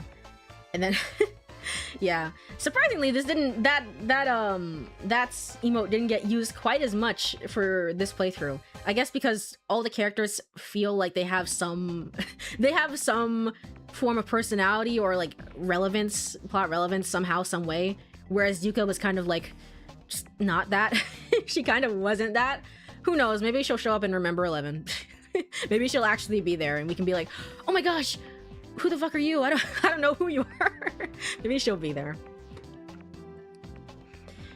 Peepee, I think he's right over there somewhere. I looked around the kiosk. There. Peepee was gripping a stuffed animal's tail in his teeth, shaking it back and forth crazily. It was a stuffed lemur doll. He seemed completely engrossed in it. Hey, Takepyeong, what you doing over there? Huh? What am I doing, huh? You look so happy that just watching you is making me happy. So I guess that you could say by watching you, I've slipped into a happy, stupid state. Takepyeong, you're falling in love with me, aren't you? What? I sure am not. But go ahead and ask Kid. Go ahead and ask Kid some questions, because he might be doing so. You like me, don't you? Wow, I can't believe it. He's finally told me how he feels. How embarrassing, I'm blushing. Oh my gosh! Oh my goodness, a crush! What'll I do? Bam, bam. Coco balled up her fist and started popping the dolphin's belly with a brutal right hooks. Punch after punch, again and again, until the cotton started to come out. Are you okay? Well, to thank you. Shall I tell you a new joke? No, that's okay. I gotta go see Tsugumi or something. I don't know. Why not? You don't have to be polite. Oh, believe me, I'm not. Believe me, I'm not being. Coco-chan's joke about the doctor and the nurse. Ignoring my pleas, Coco launched into her joke.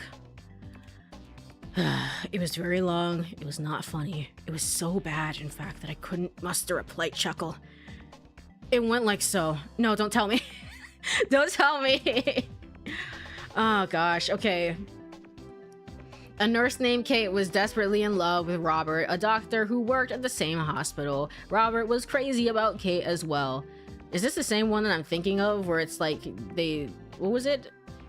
This is a machine that you can hook up to the mother or the father, and it's like they'll feel the pain of childbirth of their own child as if it's your own child, and it's like, huh, I'm not feeling anything, but then the other guy falls over and whatever, I don't know. Whatever. The joke is, haha, they cheated. They cheated. Ha ha ha. That sort of thing. Kate stood on the left side of the room, and Robert stood on the right. Kate slipped out of one of her white uniform and hung it on the closet door. Robert stripped his uniform off in a bit of a hurry and simply dropped it to the floor. Kate lowered her panties. Coco, you doing okay, buddy? Who'd you hear this from? Coco lowered her panties. Robert threw off his boxers. Kate's body was lovely and supple, and Robert was lean and muscled. Kate put on silk pajamas she had bought for the occasion. Still naked, Robert turned off the lights. Standing on the left side of the bed, Kate turned slowly to the right. On the right side of the bed, Robert easily to the left, and they jumped into bed and slept. Oh, by the way, Kate was sleeping in the night duty room, and Robert was sleeping in his room at home. Ha ha ha ha ha ha. Why would they do this? I see what you're doing there. Hey, what's with that face? Hey, I bet you were imagining something dirty, weren't you? That was the punchline.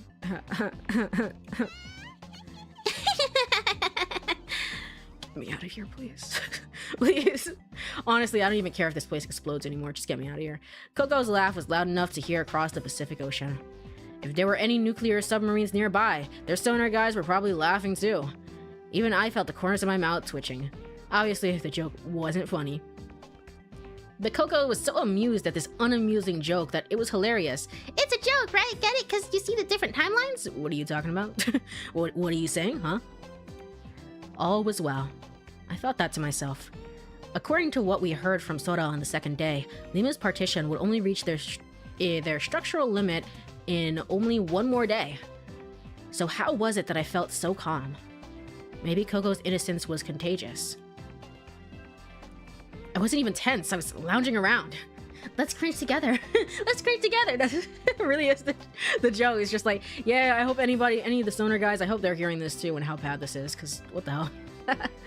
We need to know the joke. This is very important for science. Was it though? Was it? I mean, actually, genuinely, it kind of was for the science of this game. For the science of this game, unfortunately, it kind of was. But also, why, Coco, why? If I stayed like that, it could be dangerous. It was fine for Coco to be innocent, but if I got swept away in it, it could be fatal.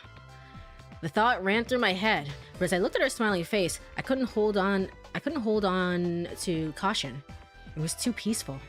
It was like being in a dream.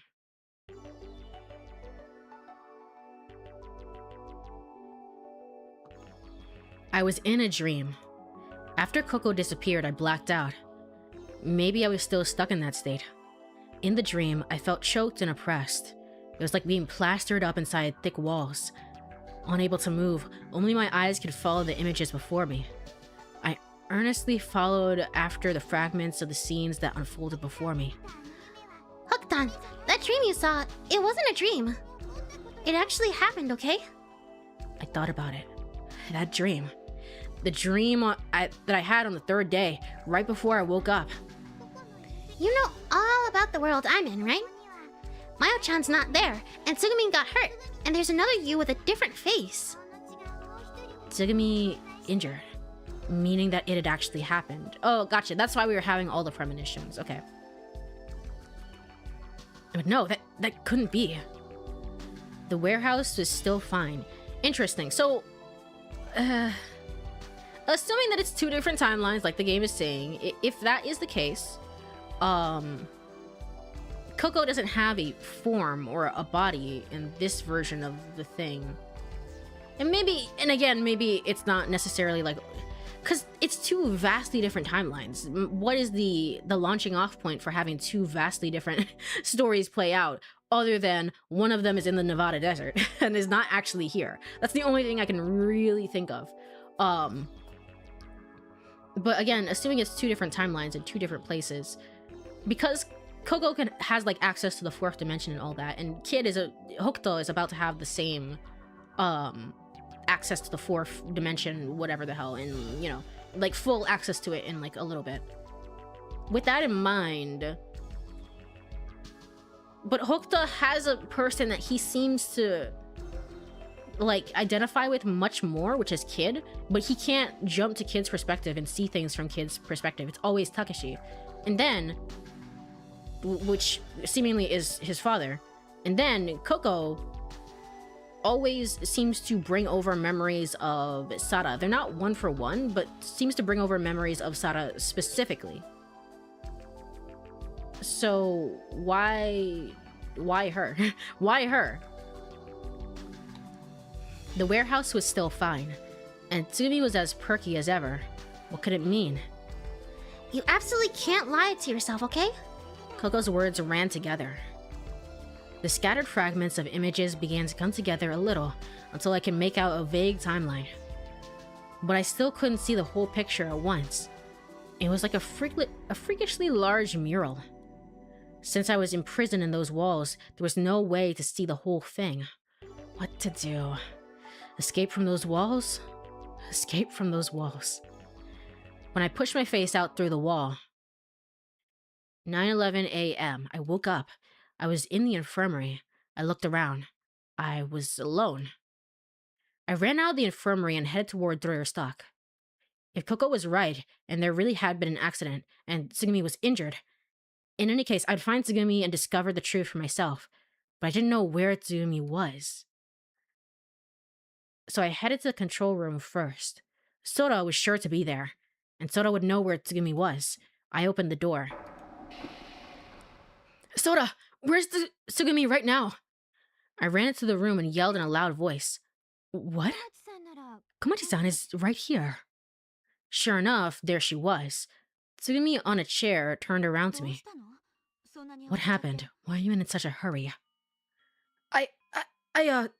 Well... Tsugumi, look, sorry, but... In the spur of the moment, I lifted up Tsugumi's skirt. Why? Hey, what are you doing? Ow! A resounding slap, but it didn't hurt. That was literally 1 for 1 a scene from 13 Sentinels, man. Why? When are they ever gonna learn? When are these protagonists ever going to learn? But it didn't hurt. As a matter of fact, I seemed to have lost all feeling in my entire body, because I had seen, on Tsugumi's right thigh, a faint scar. It's there. It's there! What is that scar? Scar? The scar on your right thigh. This is just an old scar. No, I knew it. It's one timeline. It's one timeline. I hate when the game lies to me. I hate when the game lies to me. I should have just stuck with my guns. That's my problem. My problem is that I don't stick to one theory. I'm like so quick to discard whatever theory I have. It's like, well, that's not correct. That can't be real. But to be fair, I think the reason that I do that is because you don't want to get like, you know, you have like, I have a theory 10 hours into a game, right? And then you're 30 hours into the game and suddenly the game is telling you something that's conflicting with that theory, or maybe does not fit 1-to-1 into the theory that you had. And all of a sudden, you don't want to go through the rest of the game, you know? And suddenly it's like, oh, well, this doesn't, you know, but I still believe in my theory. I still believe in it. And the game is literally screaming, begging, yelling at you. Please believe something else. I'm telling you the answer right now. I'm telling you the answer right now. You know, it's I don't want the credits to roll. And all of a sudden it's like, oh shit, I was actually wrong. No, it's one timeline. Please, please. This is just an old scar. Old scar? From when? Huh, from a long time ago. A really, really long time ago. Where'd you get hurt? It was... No! No! 3:34 a.m. rather. I was trapped on a gondola. I couldn't move. I couldn't even move. I couldn't even shift my eyes.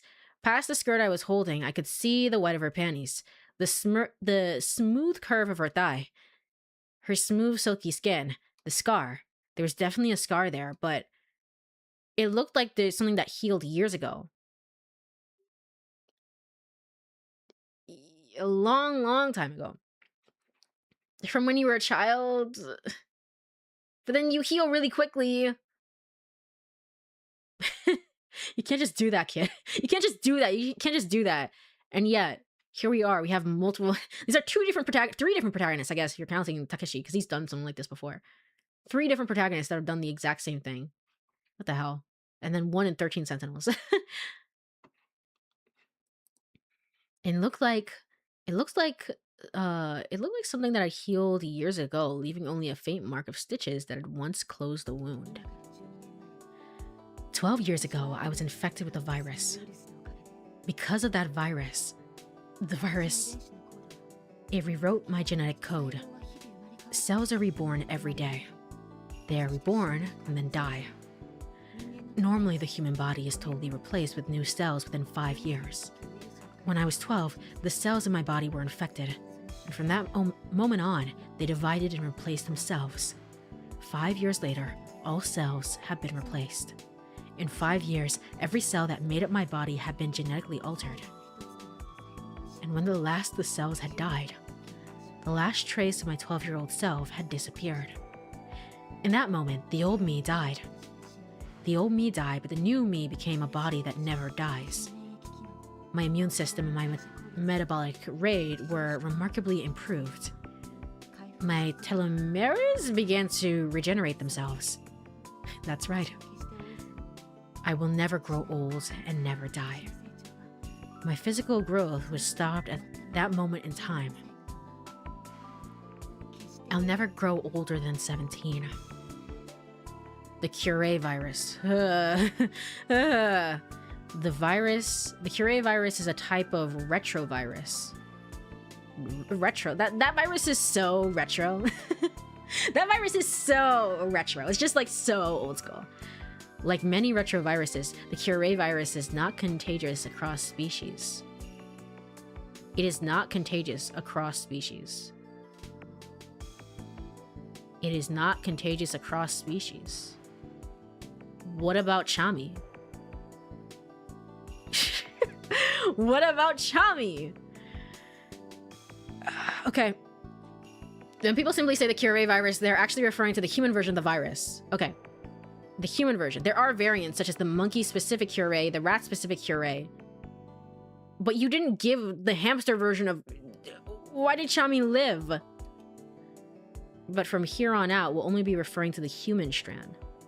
Retroviruses turn their host's RNA into DNA with reverse transcriptase and then inject that DNA back into the host genes.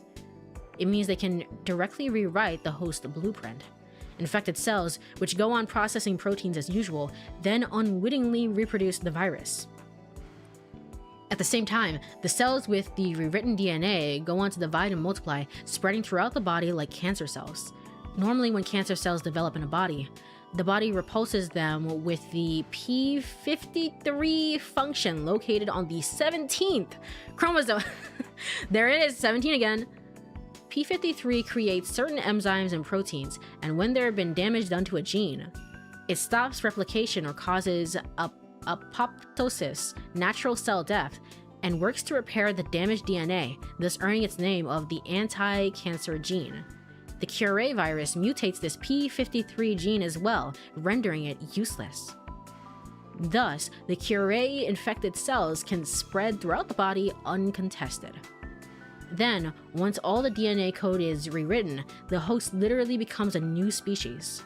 A new species. We'll just call it the Courie species here. The Courie species body is endowed with the following unique characteristics. 1. Self-regeneration of the telomeres. 2. Great improvement in self-healing. Telomeres are the base sequence located at either end of the chromosome and generally become shorter with every replication. After a certain number of divisions, the telomere gets so short that the cell can no longer divide. So telomeres is like the bus ticket or cell division. Once you spend them, they're gone. But not the Courie species. this new body produces an enzyme called telomerase, which allows unlimited cycling of the bus tickets that would normally have already been spent. Writer cooking after reading a biology book. I think he's talked about this in the past, which because he loves reading books in general, and I feel like, you know, that one scene in, if you've ever played either Somnium Files, there's a one scene of like a character who is like shown from a young age to really love reading books about like random conspiracy theory stuff. You know, and it's like, I have a feeling it's just like I 1-to-1 that must be what he was like when he was younger, because what is all of this? It's like, now is my chance to shine and put this in a video game. What the hell?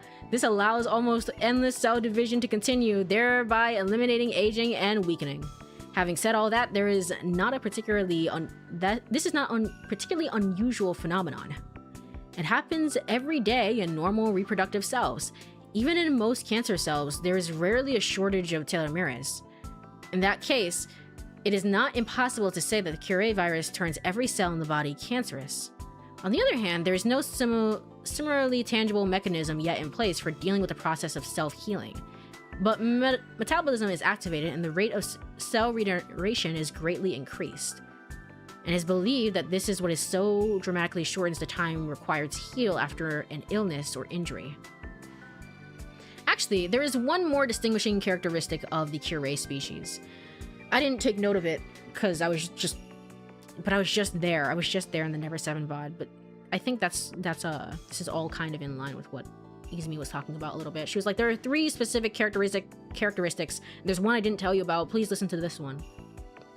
Actually, there's one more distinguishing characteristic of the Courie species, which is infrared vision.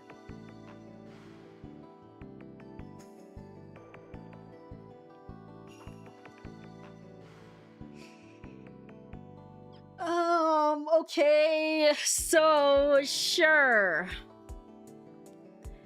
I mean, this is, yeah, Tsugumi, infrared vision, yup, sure. And then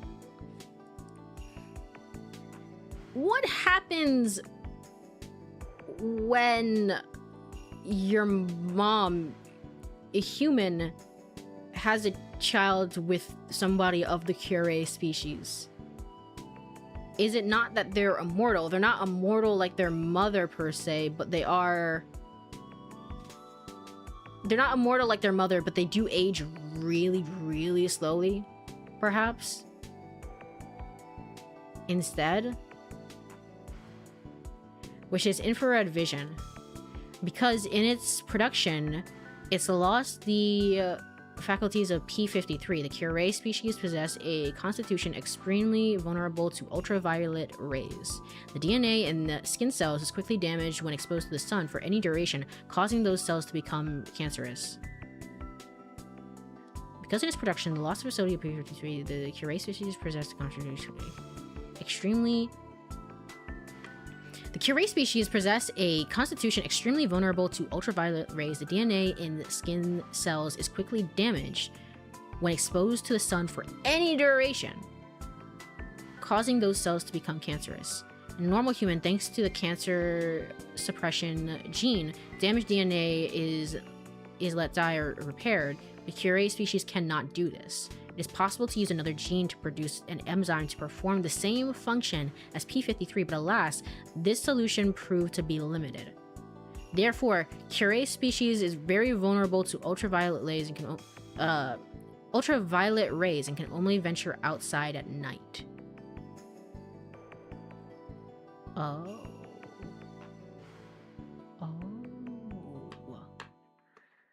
In the Sada roots, they showed up at night, I believe. Hold on, I'm about to pull up my own VOD. I'm about to pull up my own VOD for this. And I distinctly remember, I think they showed up at night, right? Because in all the other timelines, they've shown... how does that work?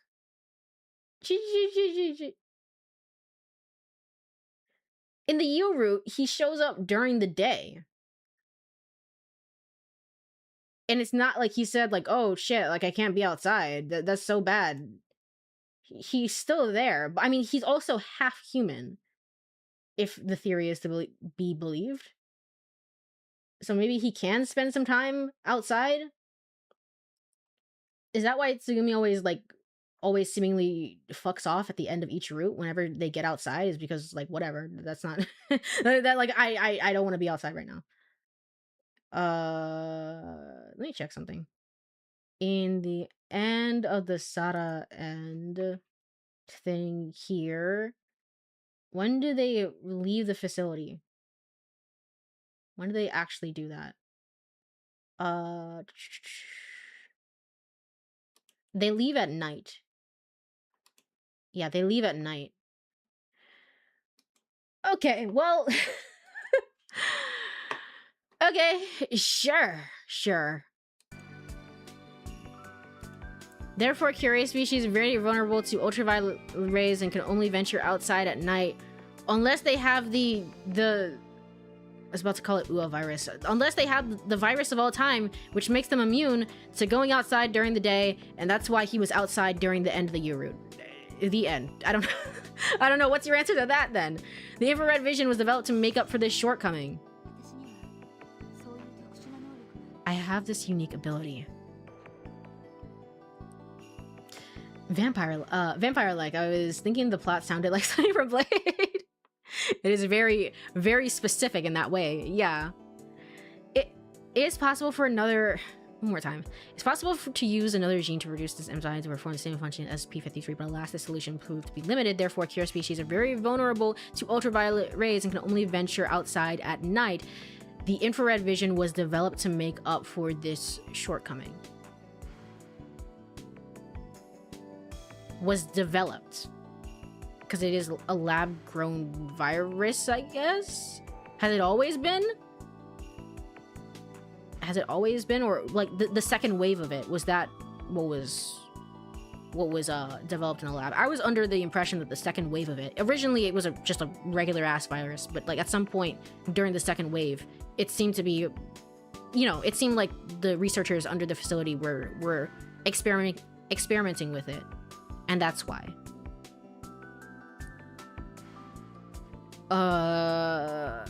Therefore, Courie was... Okay. Well, I'll keep this in mind, Tsugumi. Thank you so much for your input. Thank you so much for your input. I have this unique ability. Having finished her long talk about the Courie virus, Tsugumi brought that up. Without touching something, I can see its temperature. Infrared vision is also called infravision. On the second day, when you stood in front of the power generator room and knew that it was too hot, that was because of your infrared vision. Yes. How about that? Infravision. Interesting. You don't doubt me. She tilted her head like she was surprised. You believe all this nonsense I've been telling you? Yeah, well, it's an unbelievable story. Viruses, DNA, bodies that won't die, it's crazy. I can't believe it, but I don't doubt it. If you say so, it must be true. I assume they mean like evolution? Just like a general evolution, yeah. I don't know, that was a weird way of phrasing it. It's a weird way of phrasing it where it's like infrared was developed to make up for the shortcoming. Developed by whom? Or just like a natural evolution? With this game, I can never be too sure. I can never be too sure. If you say so, it must be true. So I guess I have to believe it. The instant I said that... there we go again. My body was being pulled. Although she wasn't abnormally strong, I found it impossible to resist her. It was a natural flowing movement. Inside the white gondola, Tsugumi's body was covering mine. I mean, I'm not cheating on Sora this time, or, you know, whatever, so... I felt her breath. I felt her pulse. I felt the warmth of her body. A fragrant smell wafted from her neck. A musky smell. A sweet smell. You're kidding, right? She smiled coldly and gazed at me. Don't just say I believe so easily. You think it's irresponsible? It's very irresponsible. How can you believe me? On what basis? None. I have absolutely no basis. You see, Raising an eyebrow, Tsugumi put her hands on my neck. Not again. Will you cut it out already? She gave me a look that turned my spine into ice. But her hands were trembling. Her coldness was contrived. Calm down, Tsugumi. I spoke slowly, breathing deliberately. First of all, do you really need a reason to trust people? If so, then you don't have to trust me. Doubt me all you want. But I believe you. Even if nobody else does, I do. I accept the truth. But there's no reason you should be able to do that. But I can. I want you to understand. I want to understand you, rather. Sorry. Even if it's hard for me to believe, it's the truth. The scar on your right leg, it's almost healed, right? Yes. I can't believe it, but that wound is almost healed. That's the reality, right? That's right. Show it to me again. I'll accept things as they are. You want to see it? She removed her hand. You really want to see? Her voice trembled faintly. She was speaking slowly, in control. If you look, you might regret it. If you knew everything, you might think that there's no way I could be human. You don't want me to look? If you show me, maybe you'll regret it. The fact that you're not answering, is that a stupid question? If you don't answer, I'm gonna look whether you want me to or not. Don't. Don't decide for me. I didn't say that I didn't want to show you. The room slid into darkness. Then look. Don't flinch. Look. At everything. I'll show you. Only you. I heard the sound of unfastening. In the darkness of the gondola, in the faint moonlight, the deep sea shined blue. Floating up into the darkness, it was a wound, once etched deeply, but since healed almost nothing. I had to squint to see. I might not have known if I hadn't gently run my fingers over them. Scars. All over her body, minutely etched countless scars. Tsugumi's shoulders shook with her weeping. She cried silently. I grasped her shoulders. I pulled her to me fiercely. Tears wet the floor. Tsugumi cried in my arms, on my breast like a child. I wanted Tsugumi, and she wanted me. She accepted all of me, and I accepted all of her. We overlapped until we became one. Okay, there's the same scene again. You know, not with any of the implications. We barely spent any time with Sora in this route, to be quite honest. Actually, is it just me? We barely spent any time with her. I guess they really want to hammer home, like, hey, dating the person who's not real, really bad idea there, bud. Don't do that. Don't do that. That's dumb as hell. Okay. ... My head rested neatly on Tsugumi's legs. She was sitting on her heels. I felt the lovely softness of her flesh on the back of my head. The gondola had circled the floor many times. It was moving again through the darkness. Click, click. What's that? I looked above to see Tsugumi holding something in her hand. She was clicking what looked like a pen. I think I heard the same sound in front of the generator room.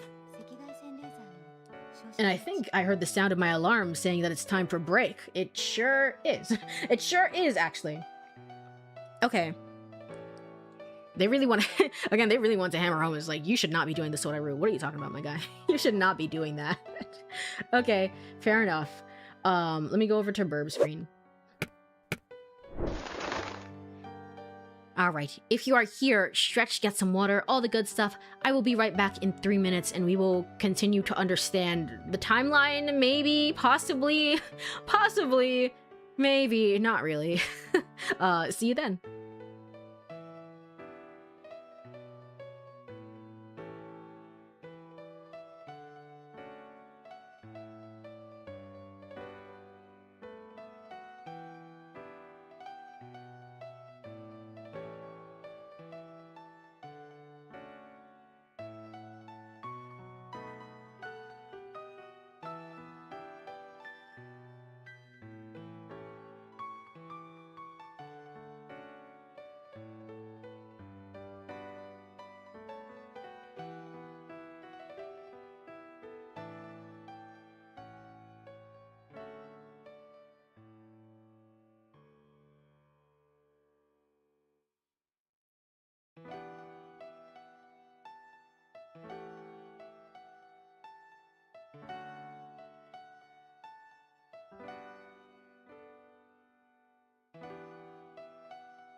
Alrighty, I am back.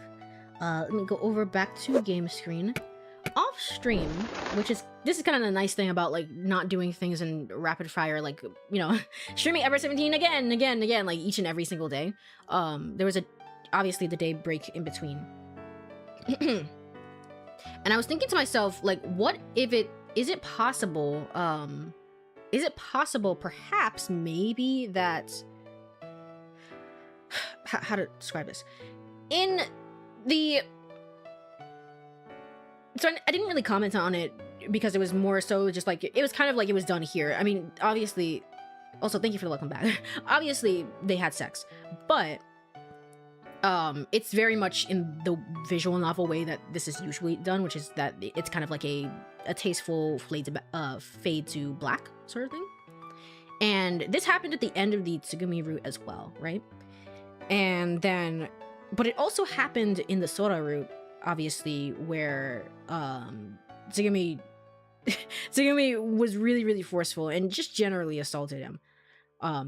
Either way, though, they have sex in both of the routes. And I was thinking to myself, is it possible that ultimately, and obviously they don't know that this is the case, but ultimately this ends up happening the same way. They end up having sex regardless because Tsugumi has to get out of here and then later have like Hokuto and Sara have to be born. Is that why? Is that why that's done from a writing perspective? Obviously, there's minute details like, you know, Tsugumi, the Sora route is not in a good place. She's in a very, very bad place, and different things like that. And like you not going after her puts her in an even worse place, which, you know, not our problem, but sure. I'm guessing that's probably, I was guessing that's probably part of it, but then I was like, oh, but then that still doesn't account for the fact that Kid exists. Kid exists. He's right there. Kid in Takeshi's route. He's right there. He's hanging around. He's there. He's just doing stuff. I don't know. I don't know anymore. I don't know. But I was thinking maybe that's why it makes a point that these are the only two. Like, these are basically the only, they seem most in love. They seem most in love out of everyone. And I was like, maybe it makes a point of that because this has to happen, because the timeline has to, this has to happen for the timeline in order to not have everything collapse on itself, essentially. Maybe, I don't know. It's an infrared laser. She smiled quietly and muttered, "What? It's convenient to have this. If you have a special ability like mine." An infrared laser? Oh, for the pendant? Maybe that's why she was so mean. I mean, again, potentially your daughter, by the way. Wild ass way to treat her. But maybe I guess that's why Tsugumi was so mean. It was just like fuck off, give me the pendant right now. Because I want to see, more so than letting you have the ability to see your father, I want to see my husband again. I guess. But Takeshi also exists. We haven't seen Takeshi in the Kid route forever. I'm starting to think he's not actually... I'm starting to think he's a friggin' illusion. He's never actually been there. We haven't seen him in so long, the same way that we haven't seen Sora in this route in so long. But he must be there. I was gonna be like, you haven't seen your husband in forever, and that's why? If you have a special ability like mine. You're basically doing with your eyes the same thing the infrared night scope camera does, right? If you flash an infrared ray, it makes it easier to see in the dark. Trying to develop my own theory. I'm so close to getting it, but I'm feeling I'm missing one last piece. One last piece. I have many ideas. For me, it's just more so like, well, it could be theory A, or theory B, or theory C, or theory D. It could be any amount of these things, kind of flip-flop back and forth. Possibly. Don't know which one it is, though. And since normal people can't see the infrared rays, it just looks dark. But if you have infrared vision, you could see as clearly as you can at high noon. Tsugumi nodded. That's right. I'm fine no matter how dark it is. Tsugumi giggled as she covered up her bare chest. When she laughed, it jostled me too. Right about the time that it stopped. Hey, Takeshi, can you get up? I sat up as ordered. I'm going to count from three, blah, blah, blah, blah. Don't close your eyes the whole time, okay? Huh? 3, 2, 1. Click. There was a sound. Huh? What'd you just do? I blinked. I burned an image. Yeah. yeah. Okay. Well, at least theory A and B are out. Yeah. We still have C, D, and E. Yeah, okay. I burned an image of you. Burned? Yup. And burned a pretty good one, too. But I mean, we still know this is the most canon route because, you know, she didn't do that in the other routes. She didn't do that in the other ones. In which case, that would make, you know, it would beg the question of how did she get the pendant to give to Sara to do the thing that must be done? How'd she do that? Okay. Yup, and burned a pretty good one, too. Here. She pointed at her chest. And here, too, okay? I couldn't see because of the shadow in her hand. She was holding something. Something besides the laser. In the darkness, I heard the sound of a thin chain. I didn't know what it was. What do you mean by here? Tell me. Also, hello! Hello, welcome on in over on YouTube. Hardly for the 2D. I can read. I can read. Welcome on in. Damn, ever 17, I never seen people playing this game. Yeah, it's it's a blast from the past to be sure, but I'm going through it right now. I've been playing I played through Never 7, eons ago, that's there, and then now playing through Ever 17, and I'm almost done. Maybe, possibly, nowhere near the end, but I'm relatively almost done. So, but welcome on in, thank you for stopping on by. And I feel like maybe I'm forming a theory, but maybe not, and let's be real. Let's be real. Quite a time to come in, so far into the game. Yeah, it's very far into the game, actually. It's a secret.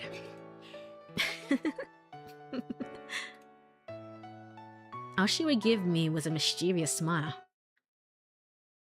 A hologram pendant. Oh god. 9:17 a.m. I see what you're doing, game. I see it. I thought back to the image in Sara's hologram pendant. Do we know this guy? Is he in the room with us right now? Do we know it, Takeshi? That means the image in the pendant was a different Kurenari Takeshi. Oh, you know now. Okay, you saw that as well. Gotcha. A different Kurenari Takeshi. Why are there two Kurenari Takeshis? Tsugumi, explain? Explain, please, explain. Tsugumi has infrared vision like Sara and me. Which means our parents are... What is it?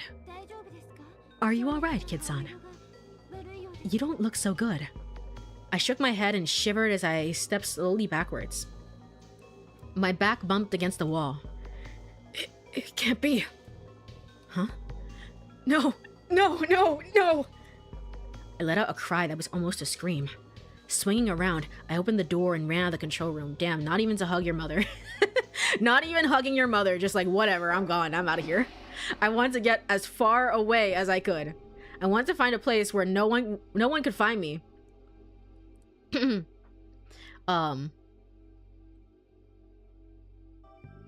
No hinting at sorry. Yeah. It's well, so getting the Tsugumi happy ending. I guess so, getting the canonical ending. The canonical ending of the game, which possibly might see Takashi living until the age of 34 before perishing, before dying, eating shit. But he might live a little bit longer. I don't know what's happening per se.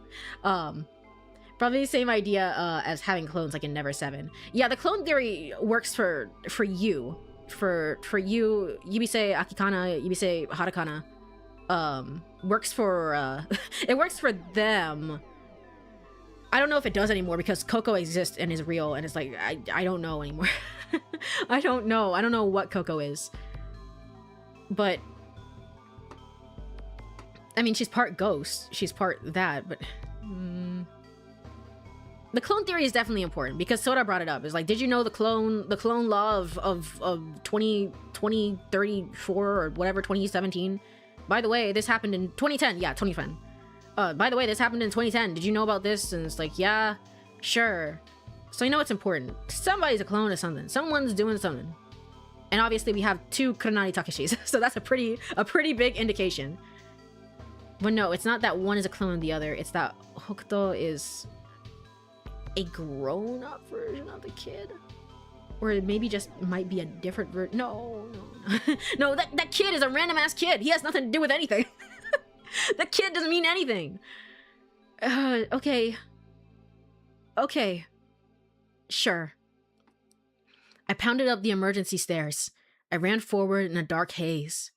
I ran as if I could escape the fear that threatened to overwhelm me, farther and farther away. But in that confided space, there was nowhere I could run to. Eventually, I reached the end of the corridor and ended up in front of the jellyfish gondola. There's no way past the closed watertight doors. I stood in front of a decorated arch. The gondola had to be somewhere beyond the gates, which were veiled in darkness. In the gondola, Tsugumi and the real Kuronari Takeshi. It's impossible. I tried to purge the thought from my mind, but the suspicion mercilessly attacked my brain until I could no longer think straight. The battle between denial and acceptance arrived in pain, sinking further into the trench of despair. In my mind, there was only one possibility. I was almost convinced of the certainty of it. On the one hand, I hated the possibility so much that I wanted with all of my heart to reject it. I put my hand on my chest, breathing in deeply, and tried to calm my thoughts.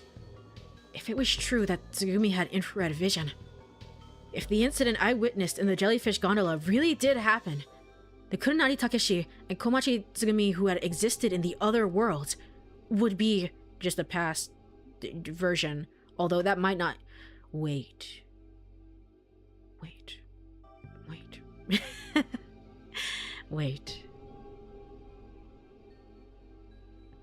When Takeshi dies, because Tsugumi kisses him and makes him immortal, does he literally just swim the fuck out of the ocean? Does he just walk that shit off and just like, oh man, that was weird. Whew, anyway, does he just do that instead? Would be. Are they the same? Is it the same Kuronari Takeshi? But he died, didn't he?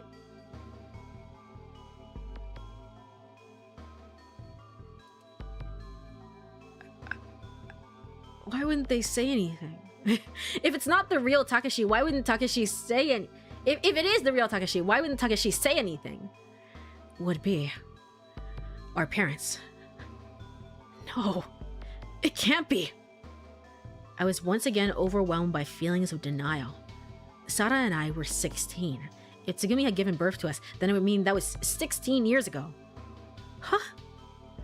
I suddenly felt like I had been hit by lightning. My head was filled with a blinding light. Suddenly kicking off the floor, I broke into a run. It was 2017, so 16 years prior would have been 2001. No, it was 2017, so 16 years forward. But it doesn't match with the other thing that we know. It doesn't match.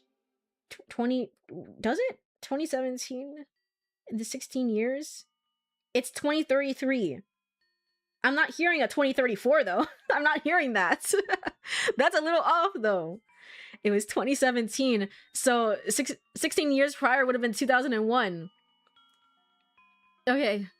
Drawing to death, man. Man, light work. Oh well. I just walked that off. I was like, anyway, typical Tuesday for me. Let me just go over and get to the land. Okay. Takeshi from Never 7 as a clone. No, not... Was Takeshi a character in Never 7? I remember Makoto. I remember Makoto. I also remember Okiko. Yeah, that guy was an asshole. I remember that guy. but from Never 7 as a clone? No, Takashi is specific to this game. I would have loved to see Makoto though. I would have loved to see him and his dumb face. Unfortunately. Damn girl instinct theory. No, I think this is... This makes more sense. Doesn't it? For it to... The current year was 20... Actually, you know what? I'm not gonna say shit. I don't know. Actually, it makes more sense for Hatakana then. It makes more sense for Hatakana and her specific situation. If the year was not 20... Wait, no. No. No, it doesn't. It actually doesn't. No. The year in Takashi's Ru is 2017. The year in the other thing is 2033, 34, 31. I don't know. I don't know. It's around there. Whatever. It was 2017, so 16 years prior would have been 2001. The world I had seen was 2000. Wait a minute. What if the year wasn't 2017? And he burst open the door and grabs Takashi by the collar. He's like, "Tell me what year it is, you dumbass!" What? I don't know. I opened the door to the security office and stumbled into the room. As I suspected, I found you there. You! Breathing heavily, I approached the you. What is it? What is it? What's wrong? This year. What year is it? Huh? Just answer me! You blinked slowly, her mouth half open. Well... I glared at you and pressed her for an answer. A little overwhelmed by my enthusiasm, you seemed a bit disconcerted. On the standard calendar... But you shouldn't be confused... Akikana, you should not be confused either, right? If the year is 2034, you should be like, oh, all of this makes sense, right? On the standard calendar, 2034. Why? Okay. Yay! I'm happy because there was a point to doing all that fucking math in the year. Me when I end the game, and the game's like, none of that shit actually mattered. Anyway, here's your you ending. None of it mattered. None of it was relevant at all. Okay, the year is 2034. Why? Ah, shit. It's 2017. So 2013 was 4 years ago. Why is the bad end music playing? What is this? What is this? Right, forgot the name, Makoto. Yeah, yeah. The vindication has finally arrived. All I want to know is that I didn't pull out a calculator for nothing. So 2013 was 4 years ago. I said to you. You and I were alone in the security office. You had started to ask me to come see her and started talking about what happened in 2013. Now, I'd probably seen it coming. Just before she had spoken to me, you had hinted indirectly that she had changed her mind and needed someone to confide in. Oh, she's gonna tell us about her sin thing that she did. Her expression was solemn, like a nun to seek redemption. Yu's eyes were empty of emotion, and at the same time, her gaze showed an unconditional compassion, impartial, demanding nothing, asking nothing. After a short while, that's right. It was 4 years ago. When I was 14, you began quietly to tell her story. Yubise Hatakana had a serious heart condition. She hadn't been born with it. In 2013, when she was 14, she had suddenly fallen ill. One day, you had suddenly collapsed. She was examined at the hospital, and the doctor told her, "This is very hard for me to tell you, so I want you to listen, please listen calmly. You have a serious heart condition. It's unclear whether you'll even make it to the end of high school." Oh, so that's why she was partying it up, you know? She was super duper party girl. That meant she had only 3 or 4 years to live. A transplant was out of the question. Even with treatment, she would only suffer, and they couldn't guarantee a cure. There was no way for her to survive. She had received the death sentence. So the person that we met on the island really wasn't Hatakana? It was actually the mom? No, the mom is still dead. Still dead. Who is up on the island, man? Who is there just watching us? She had received a death sentence. But medical treatment is advancing daily. In a few years, we may still find a cure. So don't give up. You have to fight this illness. With the doctor's hollow consultation, emptiness took over her mind. Maybe they did find a cure. 2014. Her fear of her approaching death was growing. One day, while she was at the hospital, she met a gentleman. Through the course of their meetings, she and the gentleman became to trust one another and became very close. It was a close relationship, the bond between a parent and a child, between a father and a daughter. Yubisei Hatakana had grown up without knowing a father's warmth. 2013 was a couple of years ago, right? It's still so crazy whenever people, like, there is so many... It's so crazy when you think about, like, the grand scheme of things. Like, 2018 was, like, a billion years ago. It hurts. It hurts. But it's like, oh man, it feels like it was just the other day. And yet, here we are. Here we are in the infinity loop. Yubisei Hatakana had grown up without knowing a father's warmth. Perhaps she was seeking from him the love from the father she had never known. As for the gentleman, he had a daughter close to her age.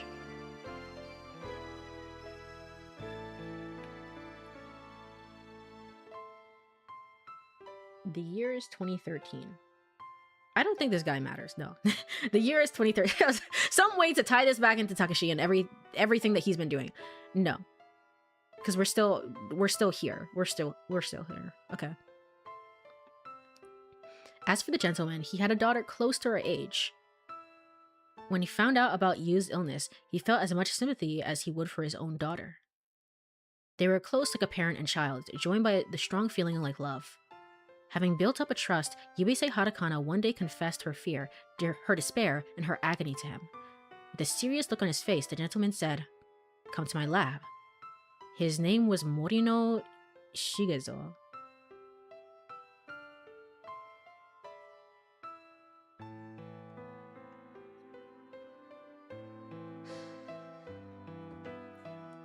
I wish we had a glossary. Oh shit. This is the guy that I thought was this not? No, wait. Because I don't know if this is the guy that I thought that this was Coco's father.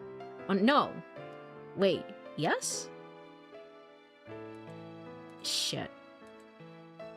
This might be the guy that I thought was Coco's father, and he was underground in the lab. Come to my lab. His name is Morino Shigezo. Dr. Morino was a world authority in genetic engineering.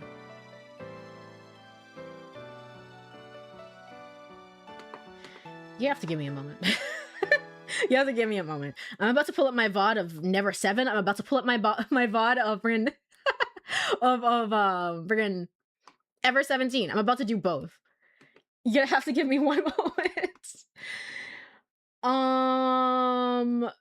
Which one should I start with? Fucking whatever. Whichever one is fine. Never 7. Let's start here. What was the VOD? Which one was it? Which one was it? Hey, I guess I'm gonna have to start from the beginning and scrub through this. Hold on, this is gonna be a while. Izumi, what was the name of your father? What was the name of your father? Please tell me. No, I have to mute this. I have to mute this. What was the name of your father? Shit, I don't know if I'm gonna be able to find it. Morino sounds like a very similar name to, I think. No.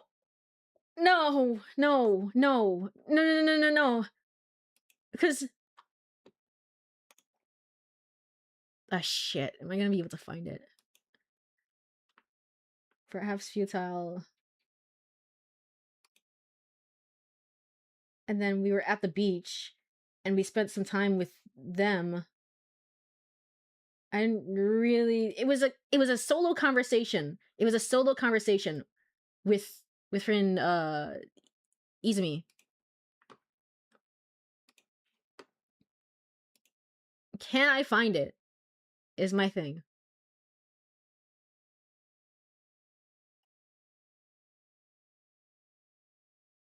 I'm not gonna be able to find it, am I? Shit.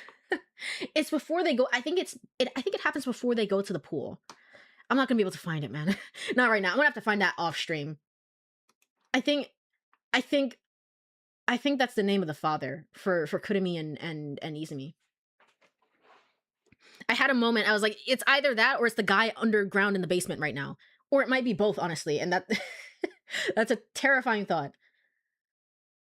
Oh my gosh. Okay. Well, this is fun. This is fun knowing that Okiko is real and alive, and I don't know, he might be around, still being his typical dumbass self. Okay, his name was Morino Shigezo. Dr. Morino was a world authority in genetic engineering. He sure was. He sure was. In November of that year, after making up his mind, Yusei Hatakana visited the doctor's lab. Hold on one moment. One moment again. We're saying this happened in 2013, right? And Yu is 18 in the year 2017. Hold on. 2018 in the year of 20... No, she's 18 in the year of 2017. So 1999, right? And then this happened years ago. So this takes... That happened... It's simultaneously taking place when Never 7 is taking place? Because Kurumi... Well, I guess it really depends. It depends on shit, but Kurumi is still... I'm gonna assume it's Kurumi. Kurumi is 17 in Never 7. She's about to be going into college. Yeah.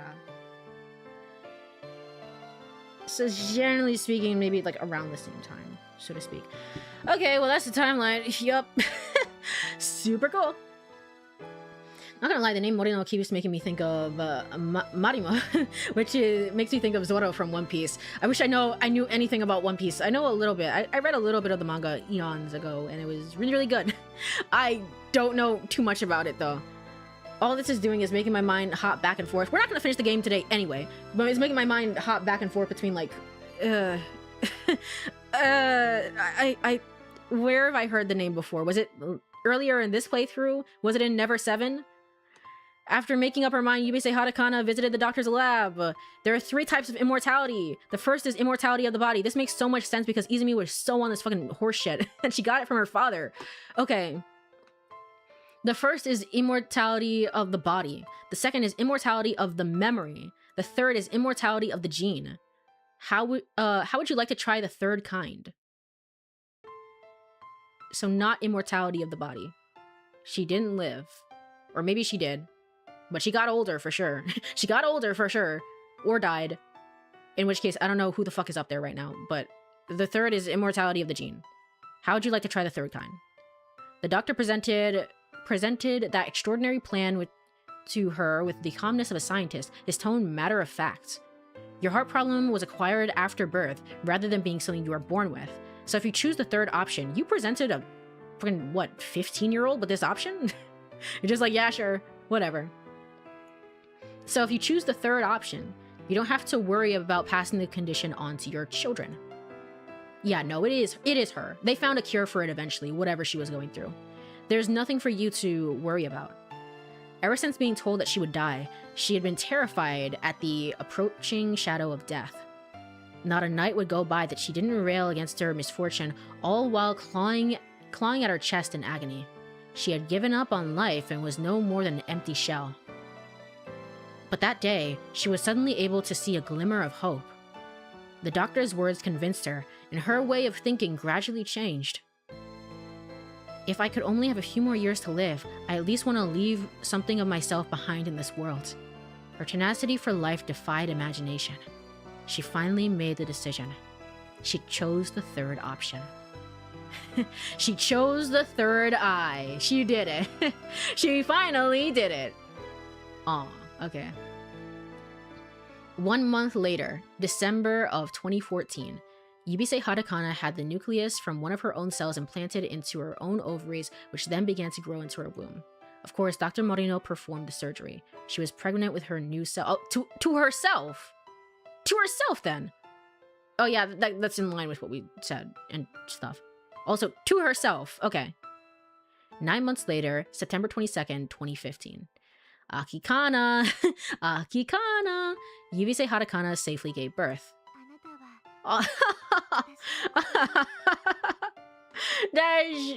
Dash. I see. Because I am you. I am you. I'm literally you. Like, you're just a younger version of me. Okay. Okay. Also, this is so cute. Aw, my baby. You are my sister. Marimo is an algae ball, which is the same color as Zoro's hair. Oh, gotcha, okay. So other characters call him that to make fun of him. It's a shallow reference, but I think... I'm just thinking of it right now. That's fair, that's fair. Oh, man. Okay. You are my sister. Sister is a weird way of putting it. You did give birth to her, so like, wouldn't you think? But I mean, she is you, so she is literally, quite literally you. Doesn't really explain the fact why you're called Yubisei Hatakana and like have this long fuck ass name. It doesn't really explain that, to be honest, but it does explain her name. It does explain her name. Okay. You are my sister. You are me, myself. Yubisei Hatakana loved the new child with all her heart and gave her a name. She called her Yubisei Akikana for laughs and lulls because she thought it'd be funny. Yes, Yubisei Akikana was Yubisei Hatakana's daughter. At the same time, they were not only mother and daughter, but shared the same genetic design, just like twins. What a twist of fate. Did she do it out of the madness that came from being so close to death? But still, look at the lively face of the newborn child. Look at how pure its smile is. Look at how bright new life shines. She would grow up to be super duper dank and realist and not believe anything that you tell her, essentially. Oh, that's what she said! Yeah! That's why she was like, yeah, my mom is into all this dumb shit. And I was like, I don't believe any of it. I think it's a load of crap. That's why she said that. It's because it's Yubisei Hatakana. Okay, cool. I like this. I like it. Could anyone watch something as simple as its earnest attempts to grab something and believe that the baby was a... Could anyone watch something as simple as its earnest attempts to grab at something and believe that the baby was a tragedy? Was it a sin to create a life? Was it a sin to want life? The baby smiled happily. Sometimes it cried. As if it were asking, is it a sin to be alive? Monday, May 1st, 2017. Yubisei Hatakana, who had become a student at Kyumeikan's women's college and started working part-time at Limu during the holidays. She wanted to find a clue about her father, Yoichi, who had gone missing 17 years ago. Her mother, Yukie, kept telling her, "Your father fell into the ocean and drowned." Well, don't say that, because there's another guy who did the exact same thing in that one time. Don't say that. Don't say that. Don't say it. One moment.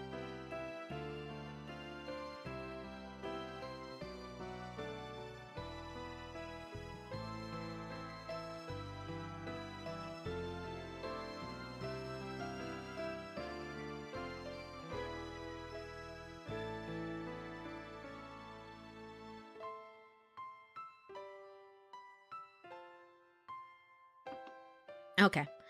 Her mother, Yukie, kept telling her, "Your father fell into the ocean and drowned, but you didn't believe it." She held on to hope that he was still alive somewhere. She left her 1-year-old daughter, Yubisei Akikana, with her mother, so she was not worried about her. Yubisei Hatakana's heart had almost reached its limit.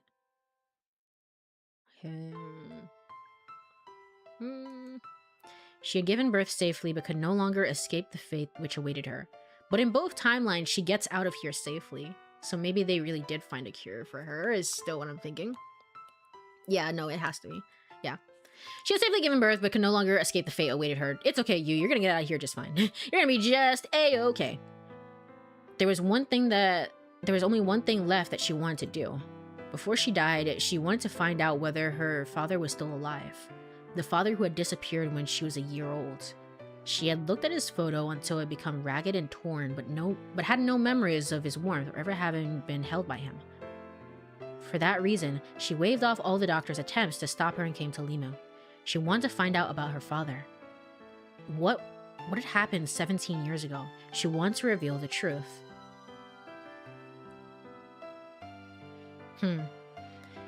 As her story ended, you reached for the file that was on the control panel.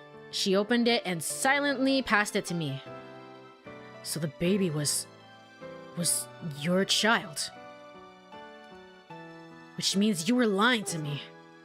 It wasn't a lie. She is my daughter. But she's also my twin sister. You know, I might have been off the mark a little bit. I think, you know, in the background, obviously on either side, you could see it's two versions of Tsugumi. And I was like, maybe there's Tsugumi and her twin sister Tsumugi. I was off the mark, but it still came back around, didn't it? It still came back around. Ah, shit. I'm surprised Hatakana's mother was okay with just giving birth to her own clone. Yeah, we didn't really kind of glossed over that. It's just like, yeah, and that happened. I decided to do that, and it's just okay. You know, her daughter is dying. I get it. But also, did you have like a few words with her? Did you really sit down and tell her to think this through a little bit? But I'm guessing she's also grieving the fact is like my daughter is going to die and that's inevitable, and like what do I even do? And her daughter comes in with a solution like, hey, by the way, mom, I'm doing this, and it's like, it's not good. It's not good, but I can see why she went along with it. But she's also my twin sister.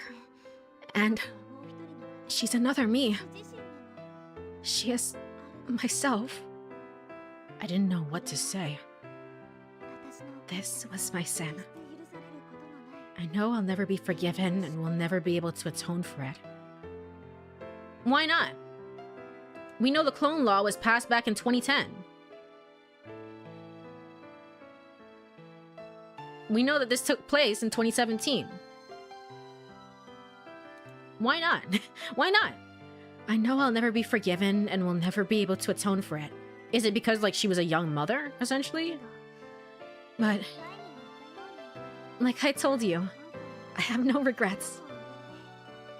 I'm glad I had her. I'll never forget the moment that new life was created. It was such an unbelievably happy moment. The first time she said, Mama, Mama, I can't explain it.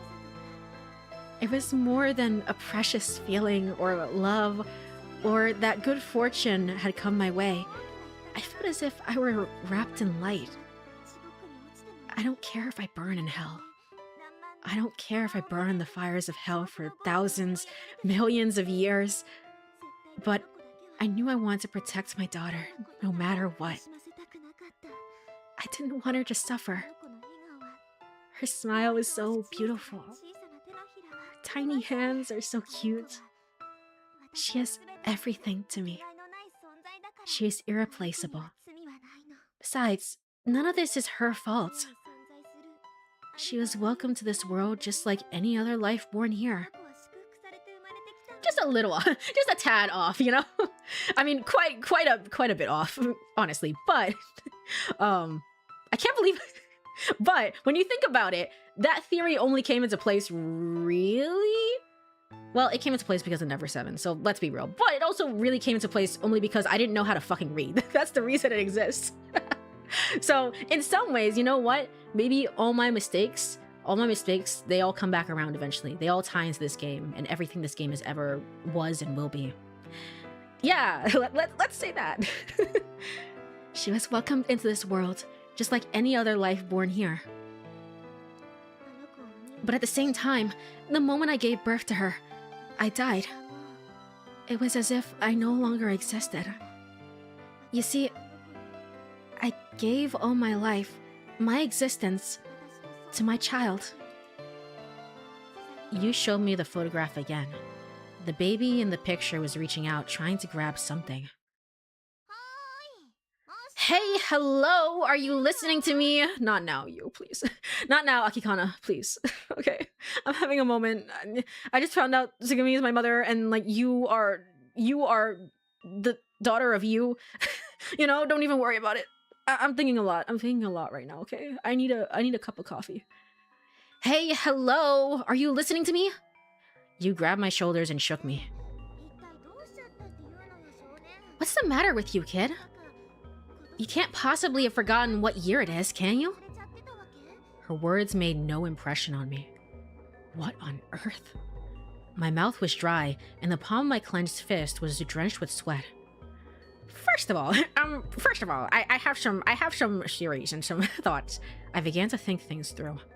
The you that I knew, the you standing in front of me, Yubisei Akikana, was born on the 22nd of September 2015.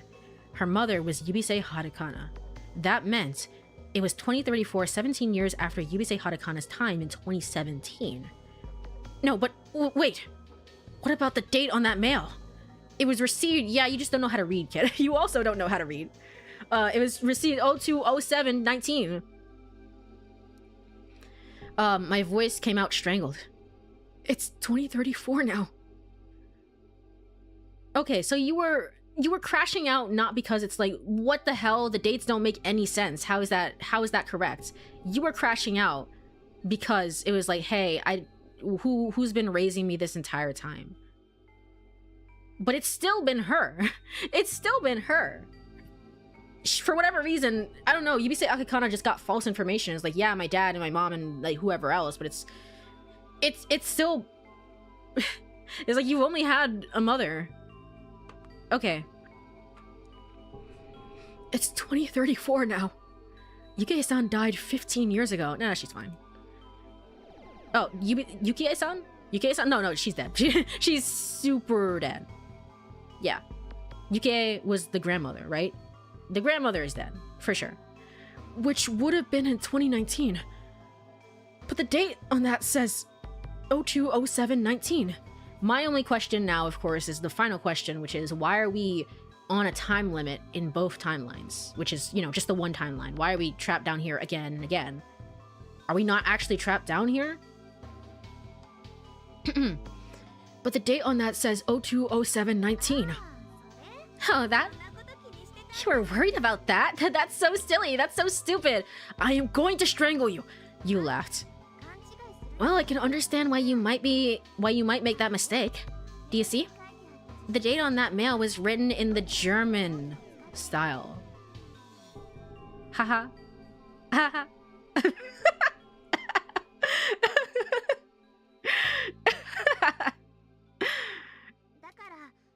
Not the Japanese order of year, month, day, but day, month, day, year.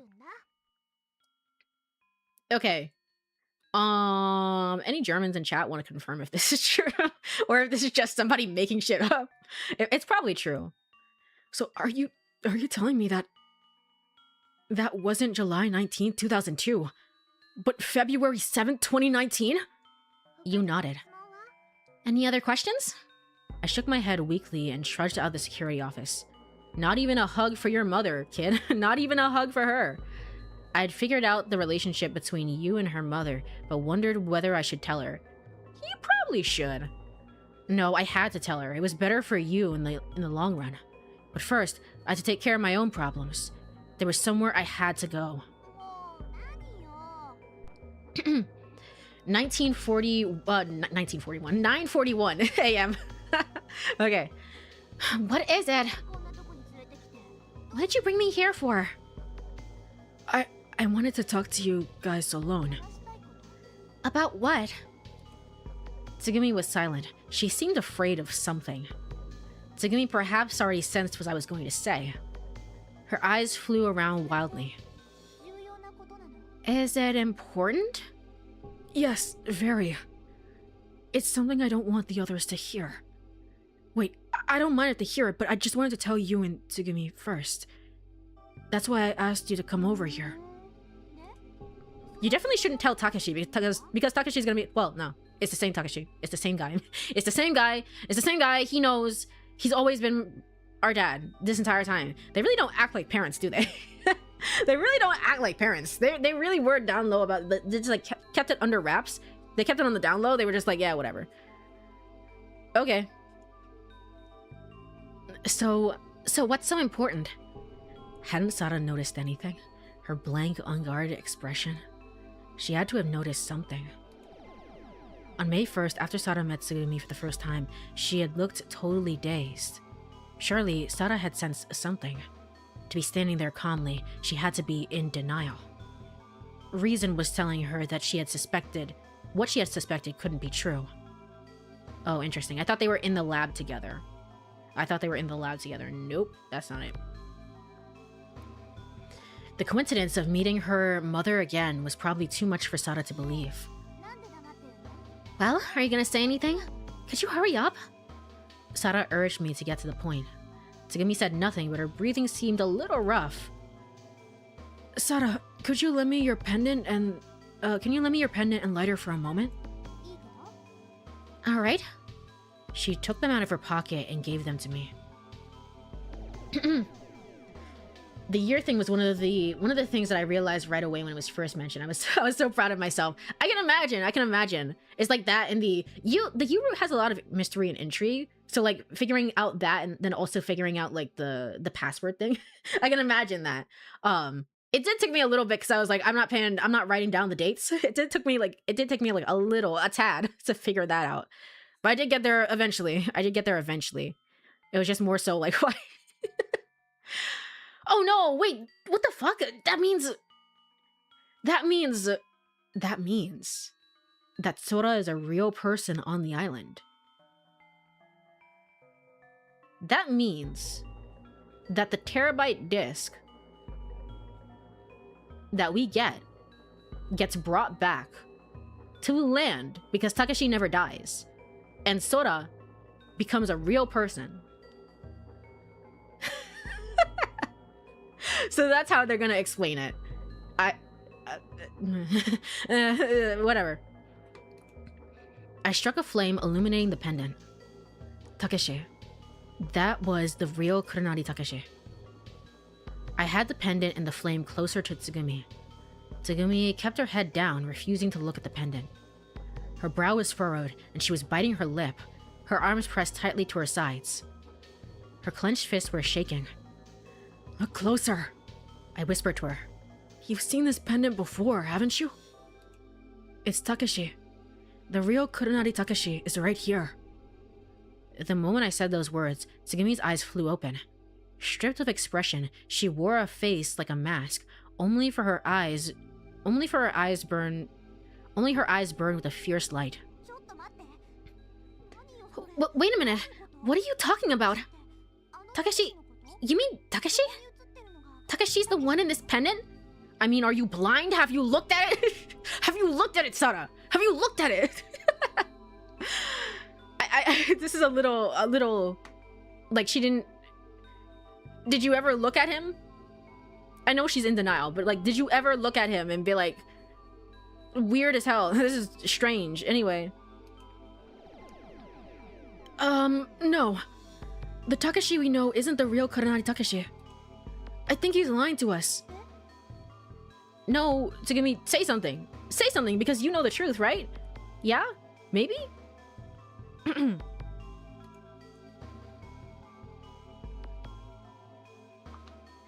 The real Takeshi, the real Kurenari Takeshi, is your and my father. Tsugumi closed her eyes. She breathed out a long sigh. I could see the tension leave Tsugumi's body. Hey, what is all this about, Oni-chan? Explain what's happening. Alright, but before I do, I want to check something. I hesitated about what to say next. I looked above my head. The sky was full of stars. The single whale twisted and floated through space. Whale, where do you go all by yourself?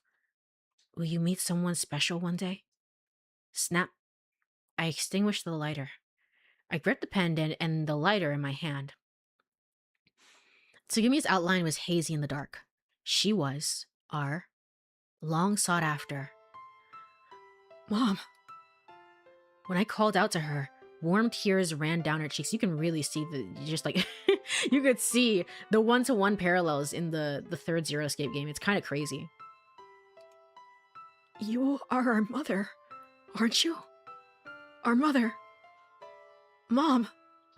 You are, aren't you? What? Tsugumi slowly opened her eyes. She looked at Sara and me. I could see the tears in her eyes. Mom, please say something. I don't blame you for anything. I've waited for you for so long. I've been waiting for you. Answer, Mom!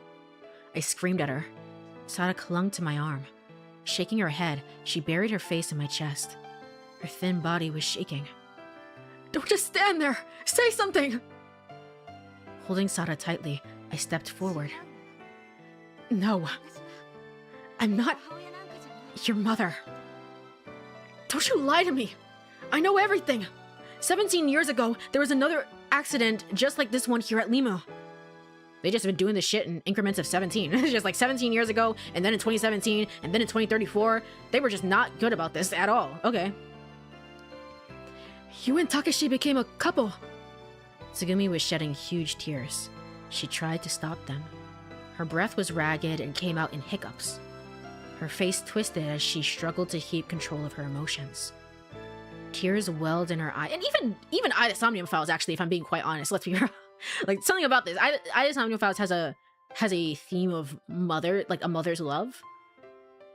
So even that is kind of reminiscent of it.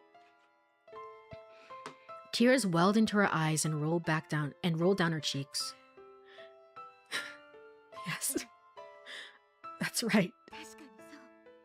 You're right. I gave birth to you. But I have no right to be called mother. You have a real mother, don't you?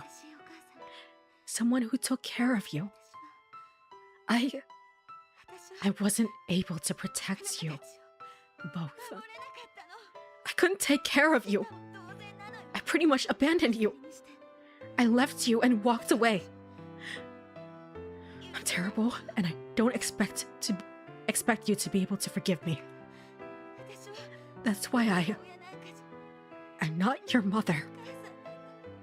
Please, don't call me mother. Please don't. Tsugumi put her head in her hands and sobbed. At that moment, Mama. Mama. Mama. Aww. Sara tore herself away from me and flew into Tsugumi's arms. He looks so young. He looks so much younger in this one, doesn't he? He looks so much younger. What the hell? He actually looks like he might be, like Takeshi's mistake might be real. It's like, yeah, you look 14, 15, whatever.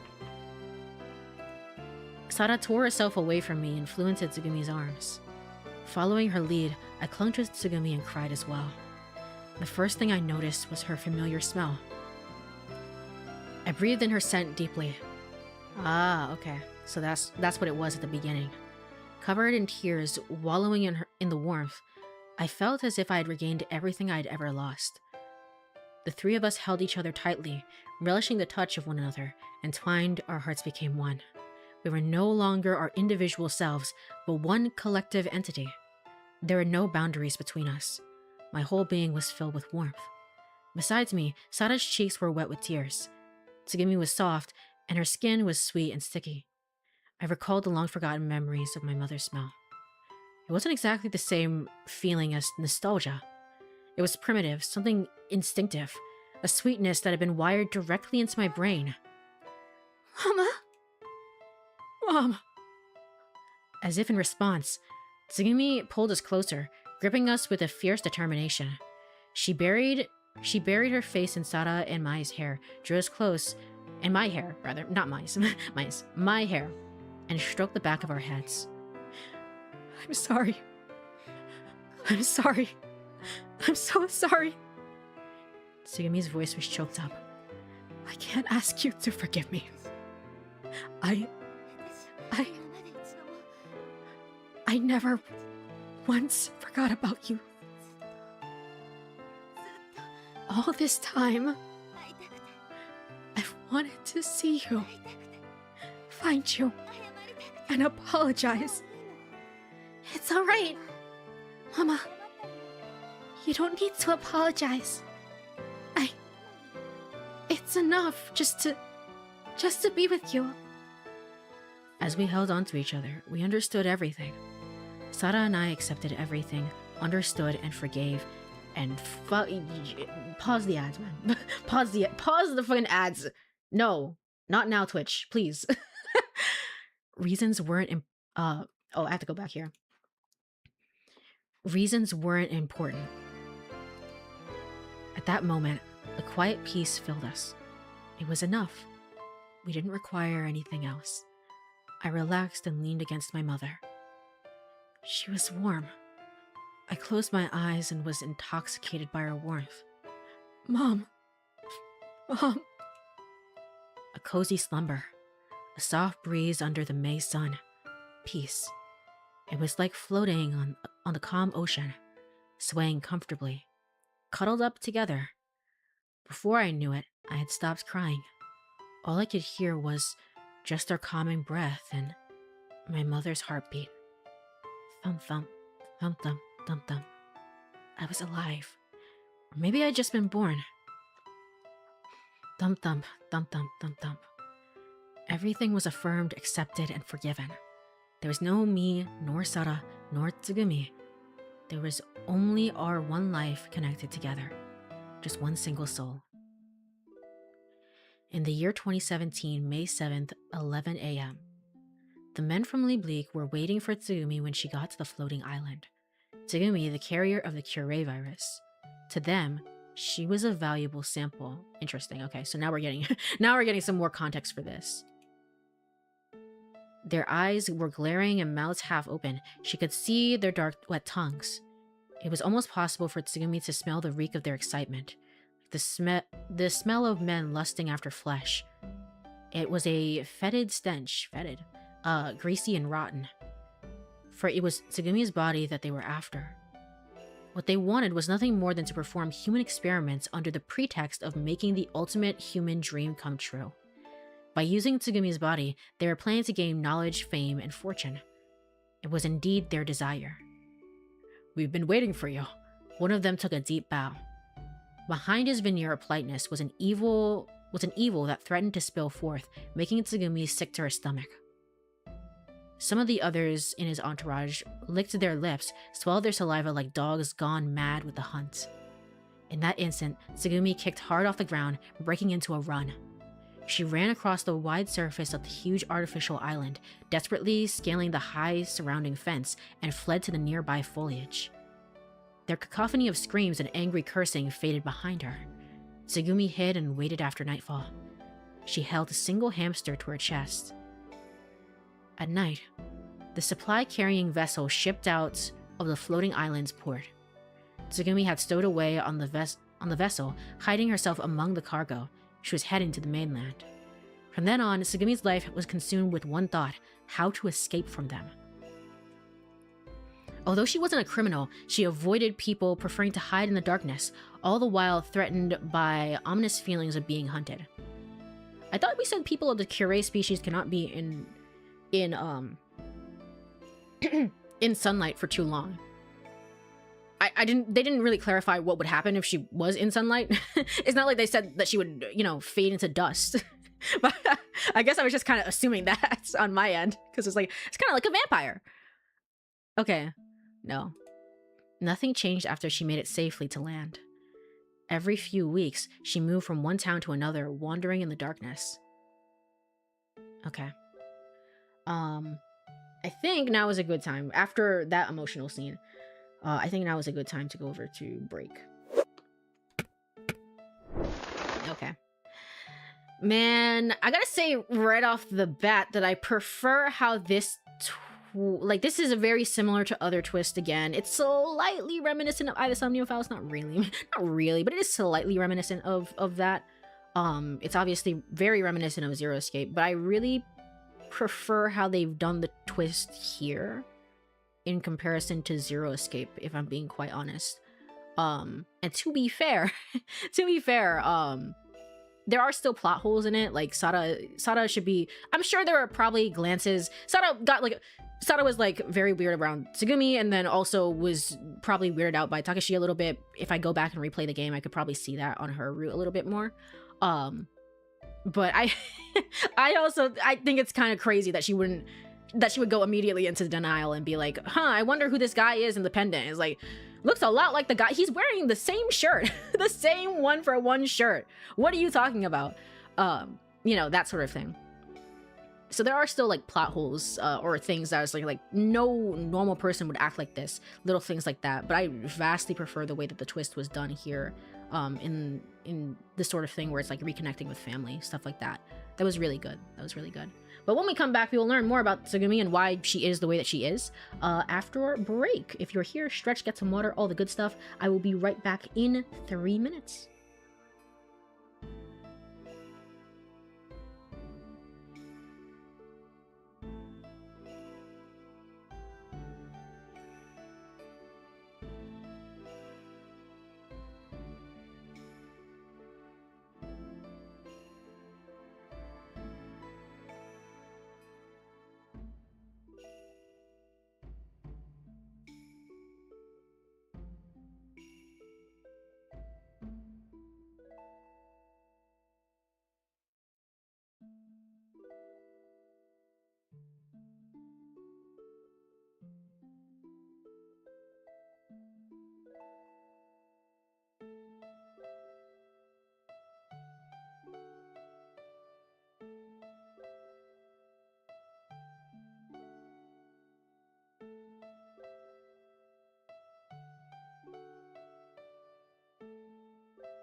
Alrighty, I am back. I think I've noticed that in all the times that I've gone to break, I noticed that I have been humming this song.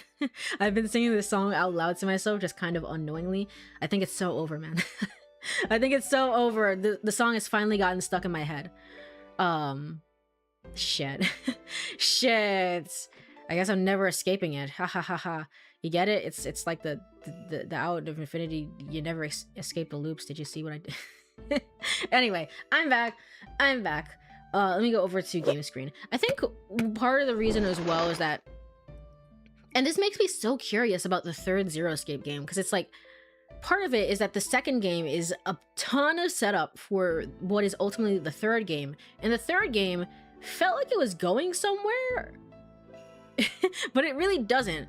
A lot of what this is like, it feels very final. Like, this is like, oh, all of this is starting to make sense. It doesn't feel like we're meant to go anywhere after this game. Although, you know, maybe I'll change my tune when we get to the very end of this. But ultimately, when it happens in the third game, it feels like these reused, you know, plot twists from this game, and it's like, okay, sure, but again, how does this tie into defeating the big bad guy? Which I'm gonna go into major spoilers here. If I haven't said this before already, there's major spoilers. Very, very minor spoilers for either Side of the Files, and very, very major spoilers for Zero Escape here. But for sure, major spoilers. In that game, Sigma and Diana have twins. And those twins are Phi and then Delta. And Delta is the main bad guy of Zero Escape 3. And this makes me so interested and curious about, like, if Delta was a more developed character and was actually good. If Delta was actually good, where that plotline and storyline could have gone. Because now you're imagine being a fan of this game and then, like, going on to Zero Escape and being like, okay, so I've already seen all of this before. Gotcha. I see the setup. I see the build up here. Okay, so now what's the new thing that you're gonna do? What's the new thing that you're gonna do? You know, what is it? Kind of like poking the bears. Like, what are you gonna do? And you see what it is. It's that one of the members of the family is actually super duper evil. But what are you going to do? What are you gonna do? So I don't know. It makes me think about what could have been for the third Zero Escape game. And to be fair, I feel kind of bad talking about it because I know that there was a lot of issues with getting funding for that third game. So I know it was not an easy process to have worked on that game. But ultimately, it's like, with a little bit more funding, with a little bit more support, with this, that, and the other, and whatever, it could have been like a really fantastic game now that I think about it. Because, like, look at the way that the pieces are fitting into the puzzle here. They did this again in the third game, but it's a little, I don't know, it feels like a little more sloppier done in the third Zero Escape game, honestly, compared to this game. So I don't know. That's kind of like the biggest thing on my mind right now is, like, I like the concepts. It's like going back to the concepts, like really thinking about them. It's like, actually, this could have been a banger. This could have been really, really cool. But also, one thing that's holding that game series back, compared to this one, in Zero Escape, in the third Zero Escape game, they don't know how to send the children back in time. So we add in time machines. So we just add in time machines because we can do that. And it's like, what? What? That's one of the biggest flaws. Well, not biggest flaws. Again, any explanation with anything with enough explanation can probably be solved, you know, with enough preparation and explanation can be solved. The game just ultimately doesn't really get that, unfortunately. So it ends up being like, and then there were time machines. Anyway, you know, where it's like, if there was a better way of doing it, in the same way that we have Courie syndrome, which, you know, freezes time, and then this, that, and the other, you know, two timelines masquerading as one timeline, that sort of thing. If we had that, what sort of game would Zero Escape have been instead? Is kind of like my biggest question. Um, yeah, just just thinking about that, just thinking about it. It is a catchy tune. It is a very catchy tune, honestly. The new thing was supposed to be the religious fanatic, but they just never continued with that plot. Was it supposed to be the religious fanatic? We're supposed to go after him? I mean, like, Delta kind of solves that problem by, you know, in his own way. He solves the problem. But it's like, we need to we need to talk to Delta a little bit, and we don't really get to do that. Because again, there has to be another twist of the game, which is that you don't see Delta is there, but is he really there? You know? That sort of thing. At least that's what I think. Okay, yeah. Could have done something really wild in the fourth game. Yeah. The time machine was hinted at in VLR, though. It was hinted at, but I don't think it was... It really didn't get much set up in the actual game that it was a part of. Other than you get to experience the game in fragments, and it's like, and then it's there. And then it's there. Yeah, I don't know. It's, It wasn't it was, now that I think about it, it's like, man. They could have done something really fantastic with the fourth game, but yeah, it was already a struggle to make the third game. It was already a struggle in that regard. So. Every few weeks, she moved from one town to another, wandering in the darkness. She slept under bridges, under backstreet eaves, pipes pouring into the ocean, and even in public restrooms. It was an endless cycle of running. She never had a second's peace. And she was pregnant? Oh my gosh. She couldn't turn to the police. She had no place to live, her identity was uncertain, and her age and appearance didn't match. The police would only doubt her. Information regarding Tsugumi had spread through the National Police Network, and was only a matter of time before Leblik would find her. Leblik's influence had extended to national politics. There was nothing else for Tsugumi to do but to continue to hide in back alleys. She hated Leblik. They destroyed everything that Tsugumi had cared about and made her life a living hell. What was more, they had taken away the love of her life, Kuranari Takeshi. She wanted to get revenge on Leblik with every fiber of her being. Tsugumi came to hate the world and everything in it. Wait, no. Tsugumi came to hate the world, and her heart became even more hardened to it. 2 months had passed. It was summertime. All of a sudden, she began feeling sick. Yeah, oh my god, what the hell? What the did she... Crazy. She's crazy. She knew she had stopped menstruating, but she didn't want to think about the possibility. She went to visit an illegal doctor who was well known in the back streets. Tsugumi was pregnant. She was sure it was Takeshi's baby. She'd never been with anyone else. She was pregnant. At night, she went to the deserted coastal area of a small nearby town. There was nothing but printing factories and abandoned houses. Souls in the sense that he makes everyone chase the fanatic, but nothing about the fanatic was confirmed. Yeah. I mean... Yeah, essentially that's what he does, is like, at the end of the day, in the true end, he's like, yeah, now we can all come together and chase the fanatic down, isn't that so wonderful? And then we point a gun at him, and the game fades to black.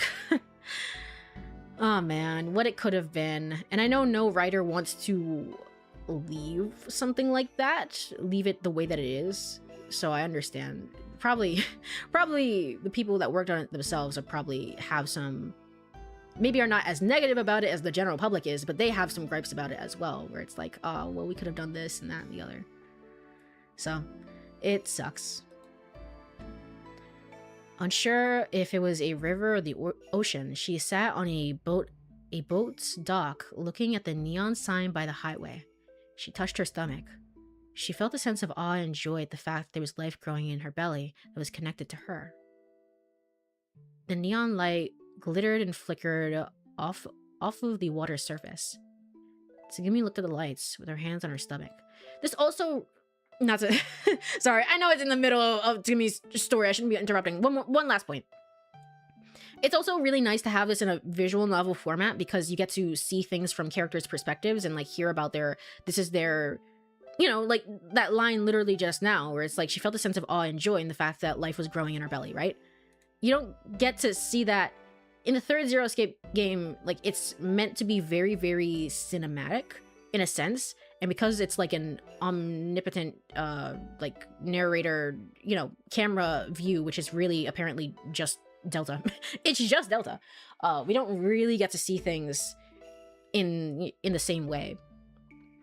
Whereas we get to see things from characters' perspectives here, having everything narrated out, which again is one of the strengths of the second Zero Escape game instead, where you get to see everything from Kay's perspective and everything from this perspective. The only person we don't get to hear about is Tenmyoji, obviously for obvious reasons, but we hear about it from Quark's perspective instead, and that's really cool. So I don't know, there is something that is preferred about this sort of format, even though I like that they did something different. It was like, yeah, it's a little bit more cinematic, it's a little bit, with all the camera angles and stuff, it's kind of cool. But having these visual novel moments is pretty vital to feeling for a character and feeling for their situation. Realizing, Tsugumi looked at the lights with her hands on her stomach. Realizing that Takeshi's babies were inside of her, she couldn't stop crying. They might have only been a centimeter big at that time. But the survival of the two babies outstripped the needs of the mother's body that surrounded them. Tsugumi almost had the illusion that it wasn't actually her who bore the children, but it was actually they who bore her. Everything that she was, she poured into the two babies. She felt that she was part of the babies, not the other way around. It was then that Tsugumi decided to sacrifice everything for the two tiny lives. Love was a concept to her, but if love seemed to be brought into physical form to her, it seemed like it must be the babies in her. That was it. Love was growing inside her. Takeshi and Tsugumi's babies. Before long, the hatred that she felt towards everything had disappeared without a trace.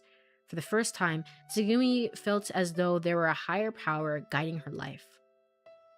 7 months later, January 21st, 2018, Tsugumi was suddenly struck with contractions. When they came, the back alley doctor had gone somewhere. She visited a nearby clinic. She had no medical insurance, no identification. Most importantly, she had no money. When he found out that she couldn't pay, the doctor beat Tsugumi as though she were a stray animal. What the hell? I'm sorry? What the hell? With nowhere else to go, the two babies were born in an old boat shack. Also, I don't know how it is in other countries, but I know in America they're not gonna refuse you. They're just gonna add it to your tab just again and again and again. But she also has no identification, so maybe that's why. Why they had to refuse her, not why they had to beat her. He's just insane. Okay. With nowhere to go, the two babies were born in an old boat shack. The old woman was living there. An old woman was living there, but Tsugumi couldn't tell whether she lived there or was she just a vagrant. It was that old woman who had helped Tsugumi through the birth. Oh, how precious, very precious. You've done a fine job, dearie. The old lady repeated that many times as she gently rinsed the babies in a tin basin. The sweat-covered Tsugumi was lying down with only a thin towel between her and a hardwood floor. Tsugumi's eyes gazed, unfocused, out a nearby window. Snow was falling outside. Oh, darling. Yes, a precious boy and girl. Which one will you hold first? The illegal doctor had told her, so she was expecting twins, but she never imagined that they would be fraternal. A bit surprised, she said, both at the same time. Wrapped in an old cloth, Tsugumi gently held them to her chest. Not to worry, my dearie. I boiled them cloth and the scissors. What cut their cord in hot water, good I did. I did not read. Can I get yeehaw? Not to worry, my dearie. I boiled them cloth and the scissors. What cut their cord in hot water, good I did. Okay, there we go. Thank you? Tsugumi thanked her. I know, I'm doing a bad job of this. Thank you. Thank you very much. She gave thanks to the two lives who had been born safely. Thank you. And those last words were directed toward the deep darkness beyond the window. The snow was falling. The two babies pressed to Tsugumi's chest with their eyes closed, let out small yawns. The Courie virus. Soon after she had given birth, Tsugumi's thoughts were turned to the possibility. If they got infected by Courie while they were inside of me, and if their DNA was altered just like me. Tsugumi visited the illegal doctor. Don't worry about it. Anyway, don't worry about that. Sure, I guess. Don't worry about it, he explained, laughing. According to taxonomic classification, a pure human would belong to primates, anthropodia, hominodia, homidae, homo sapiens. There you go. Tsugumi, whose genetic information was altered by the Courie virus, was not a pure human anymore, but rather a subspecies of it. Let's just call you subspecies Courie for now. Now, any kids who are born from Takeshi, the Homo sapiens, and Tsugumi, the Courie, would technically be hybrids. Now, by the way, I guess I should tell you that the Courie virus only infects pure humans, the Homo sapiens, so there's no way the Courie virus could possibly infect your two little hybrids there. Only pure humans, so it can't infect the hybrids. While not so much is known about the Courie virus, some unique functions scientists have discovered, such as regenerating telomeres and regenerative healing, are inherited recessively.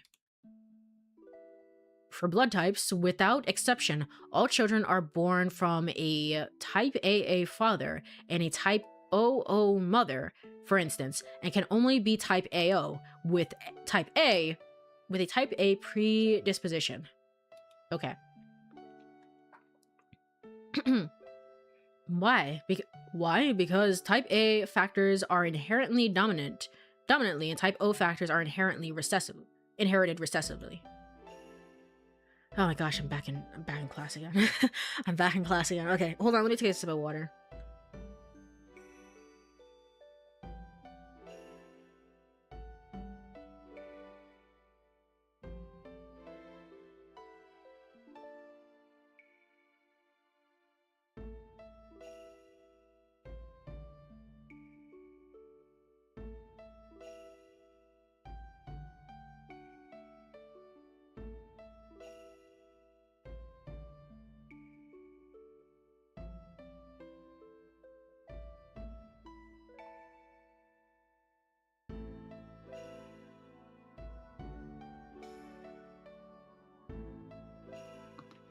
Alrighty.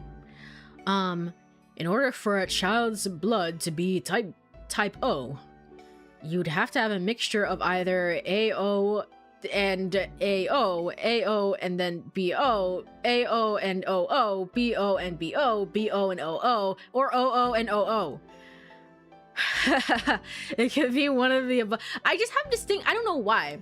I think it's because I thought this thing was so fascinating. It's like, wow, I've never learned about twins before, and like, what's the biology behind them? Which is kind of why I remember the idea at all, that like, oh, one of them, fraternal twins either look alike or they, you know, one or the other, they don't look alike and they're just like that. Obviously we know it's the latter, but I'd remembered that fact because I just distinctly remember having the textbook in front of me and learning this. And I think they asked a question about this. About this sort of thing, and what combination do you have to have in order to be born in this, that, and the other? A and B, C, and D. And just being there like, oh my gosh. It's like a core memory of mine, and I can't forget it. It can only be one of the above, meaning that both the parents have gotta add that type O factor to the genetic milkshake. Same goes for the Courie virus. Any child born from pure-blooded sapiens and Courie will be sapiens Courie and inherit the dominant physical traits of both. For them Rugrats to be fully blooded Courie, the parents would have to be Courie, and Courie, sapiens Courie times Courie, or sapiens Courie and sapiens Courie. Okay, does this tie into anything about Coco? Any of those combinations, meaning that both parents will have been parts or all Courie. And since these two little critters are born from a pure sapiens or pure Courie, they'll have the same physical traits as the pure human and won't possess the Courie traits like perpetual youth. Right, they are growing up, so they're not aging at any sort of like slower rate. I thought they might be, but they did say that, yeah, we're 16 or whatever else. Okay. So you don't have nothing to worry about, all right? The doctor held the 2 babies Tsugumi had brought and laughed again. Tsugumi didn't know his background. It could be probable that he was part of Leiblic's laboratory staff in the past, since he knew so much about the Courie virus. But he didn't seem to be one of them. Tsugumi figured she could trust him.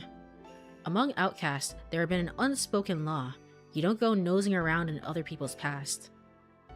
Tsugumi didn't ask him anymore, and he didn't demand to know about her either. A year after giving birth, it was winter again. Tsugumi had rented a tiny room and lived together with the 2 babies. Of course, Chami was there as well. I didn't have any questions about Chami. I wasn't thinking about Chami at all.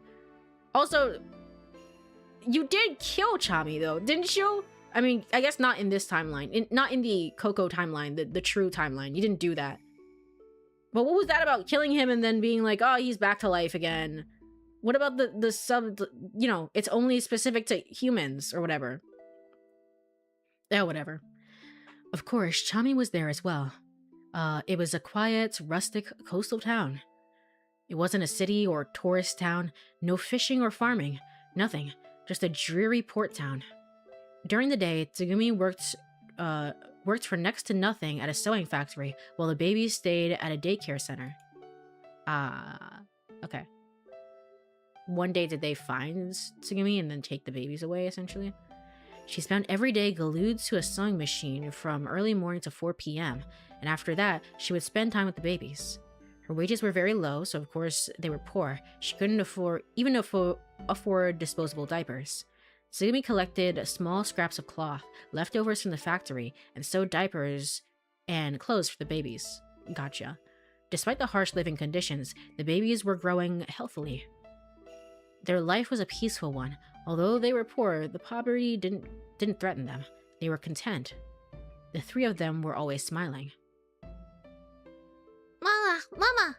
Oh, Chami! They were already beginning to talk. The boy had started walking a few steps at a time. The girl was able to stand, barely, and she held on to things. The girl began to speak. Oh, Chami! Which was very unusual for a 1-year-old.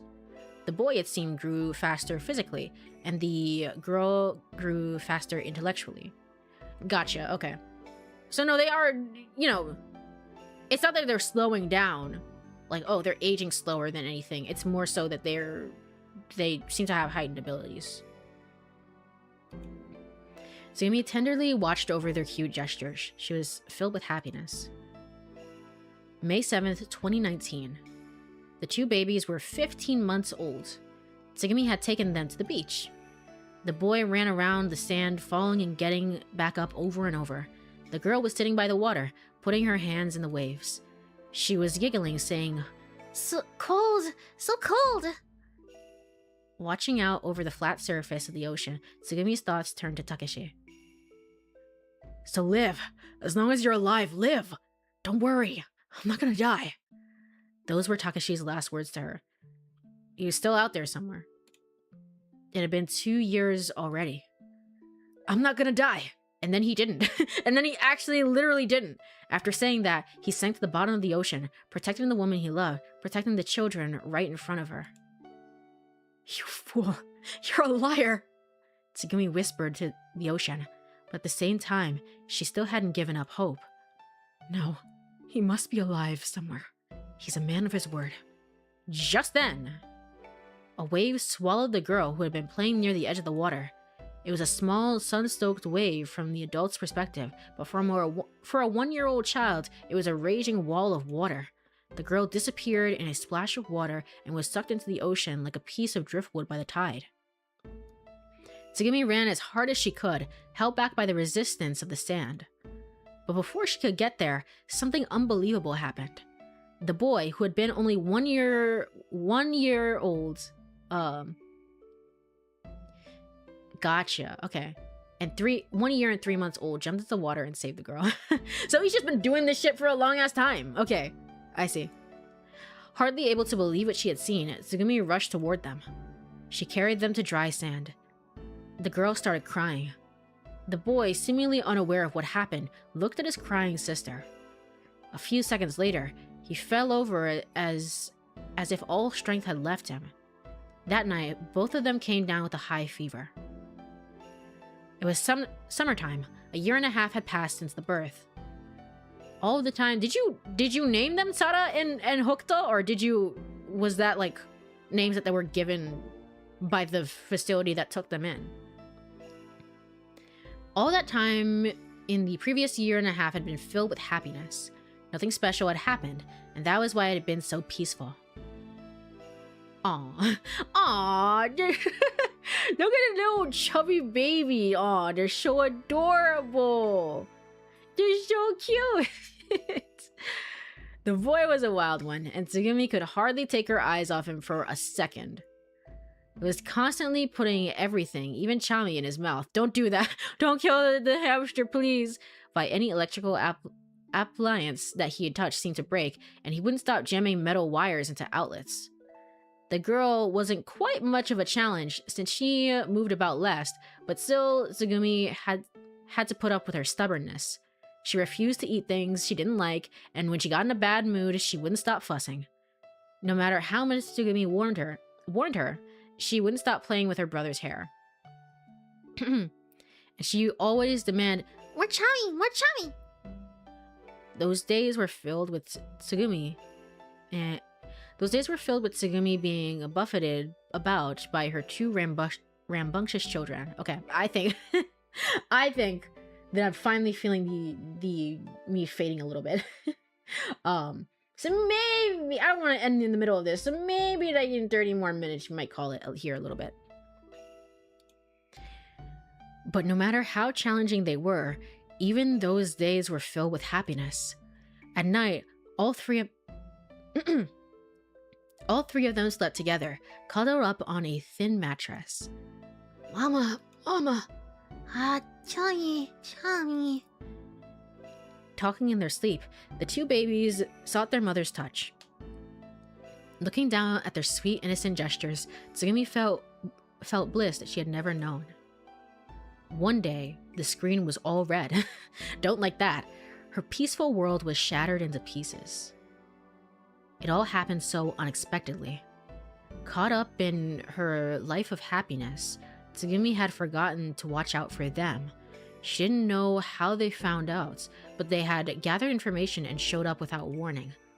Them, the people from Liblik.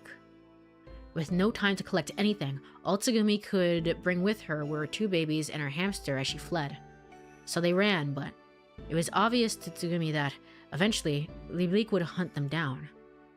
As they continued running, Tsugumi thought to herself, even if I could keep escaping, would it really be happiness for the two children? They wouldn't be able to go to school. It'd be too hard for them to keep moving from town to town, even though, at the end of the Sada route, that's exactly what they decided to do. That's exactly what they decided to do anyway. Besides, if we ever get caught, what would they do to my children at Liblik?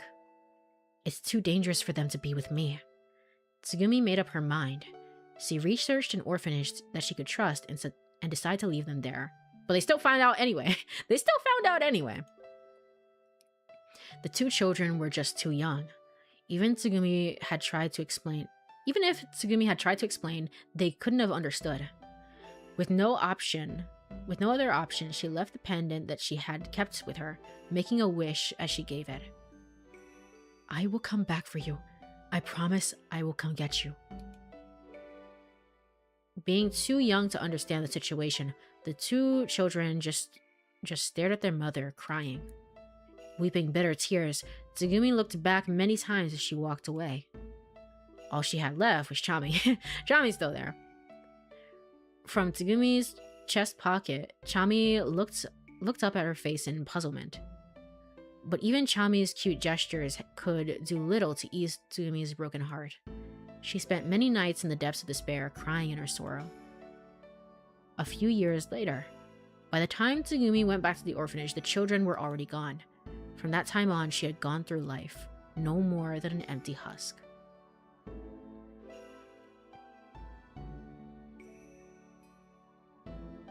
She was coming back. So she was coming back later. She put them in the orphanage, was coming back later essentially to adopt them when she thought the hunt had died down, I guess? I'm going to say that. But they were already gone because the Bleak went after them and not her. No more than an empty husk. Until that day, until that very moment, Tsugumi kept searching for her children, wandering through darkness. Tsugumi finished telling her story and closed her eyes gently. She never once mentioned the names Hokuto or Sara in the story, because those weren't the names Tsugumi had given them. Oh, okay. Someone else had named them Hokuto and Sara. So what were their names? What were their names? Just tell me, what were their names? What is kid's name? ... 2:54 p.m. I left Tsugumi and Sara. If I could, I want to stay with them forever, but it wasn't possible. There were still many unsolved matters that I need to take care of. And so she doesn't trust Sora because obviously Sora is the AI of the facility thing. She doesn't trust her. She doesn't trust you. I'm guessing because she saw you again. She's seeing like the clone again and is like, what's that about? That's so suspicious. Anyway, I don't trust her. There's no reason not to trust her. And then she doesn't trust Takeshi because, like, why is Takeshi here and not saying anything? It must be a clone developed by Libleek somehow. There were still many unsolved matters that I need to take care of. Listening to Tsugumi's story had caused me to suddenly remember something. I had received a phone call before coming to Limu. Over the phone, a voice had said to me, "If you come to Limu, you can see your mother and sister." Oh. I was not privy to this until just now. Gotcha. Oh, so that was it. Before the accident took place, I had been waiting for someone at the rest area. Was the person that called Takeshi? It must have been my mother and Sara. Tsugumi had been roped into coming to Limu in the same way I was. Wait, roped in? What for? I still didn't know the answer to that. But I had some clues. The voice on the phone had been male. Without a doubt, I knew whose voice it had been. I ran to him, yeah. You aren't Kurenari Takeshi! Barging into the rest area, I demanded an answer from the man in front of me. I couldn't call him Takeshi anymore. That guy had been deceiving us the whole time. Look, I don't have any clue what you're talking about. I don't like it when Takeshi is evil and he's smiling evilly. Why is he doing that? Don't play dumb. I know that the real Takeshi is Sara and my father. Father? Me? You and Sara's? No, not you! Sara and I are the children of Takeshi and Tsugumi. Wait, so Tsugumi and I keep telling you, you're not Takeshi! I'm talking about Takeshi from the other world. Other worlds? The heck's that supposed to mean? The world back in 2017! 2017, huh? And when were you born? On January 21st, 16 years ago. In what year? In 2018. I see. So how could you possibly know what happened in 2017? I don't know, I just do. What do you expect me to do about it? I mean, you could just say, hey, I heard everything from Tsugumi. I heard about it from her. Besides, we're not talking about me right now. Who are you anyway? And why'd you lie about the year 2017? Why are you pretending to be Kurenari Takeshi? What was the reason you tried to trick us by repeating the same incident as 17 years ago and using the same words? To trick you, huh? Think twice, will you, kid? For instance, if I was repeating the incident in 2017, how could I possibly trick you, someone who was born in 2018? Why are you doing this? Why are you doing this? Takeshi, evil Takeshi. And now it makes sense why Tsugumi was always Tsugumi at everyone. Basically why she was so suspicious. Particularly in this timeline, right? Yeah. Because she was like, I can't make any sense of this. Like, why are some people here? Why is you here? It's probably, if I were her, honestly, I don't know which one would be the bigger question. Why is Takeshi here and why is he a fake? Or why is why is Yu here and why does she look the exact same? I would have so many questions for them. And then obviously Sora is Sora. But practically speaking, it's impossible to trick you into believing the same incident from 17 years ago is taking place. Do you get it? Besides, how could you tell it was the same incident? How could you tell I'm using the same phrase? How could you even know the history before you were... How could you know the history before you were even born? Why don't you reveal your true self? Who are you anyway? For some reason, I couldn't say a word. Who am I anyway? The same question repeated in my mind. Okay, so you're having memories as well. I see. When it comes to your story, you clam up, huh? Alright then. I'll tell you my real name. Yes, as you said, I am not Kurenari Takeshi. Okay, so you're not Kurenari Takeshi. You're just somebody who looks like him. My real name is... Kaburaki. Who the fuck is that? Why is the game doing this? Who the fuck is that? Man, I ain't heard shit about you. What are you... Kaburaki Ryogo. Kaburaki Ryogo.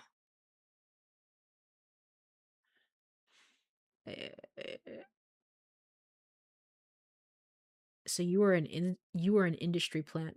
You were I don't know why I was saying industry plant. You were a plant all along.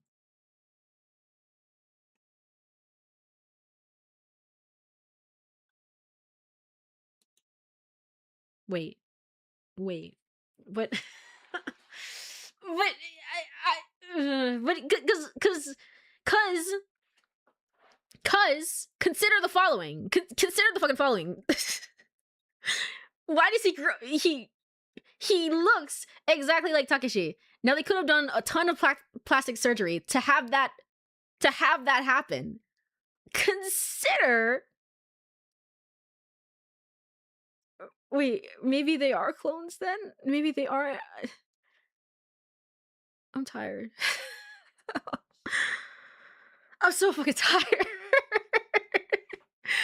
I'm so fucking tired. Kaburaki Ryogo. I just remembered my name. The kid repeated it slowly. Get out of here, kid. I hate you, man. I hate you. My biggest question is his hand glued to the back of his head. for Takeshi? Honestly, valid questions. Valid questions. Hello, welcome on in. Godot is here. Godot? Godot. Welcome on in. Welcome on in. I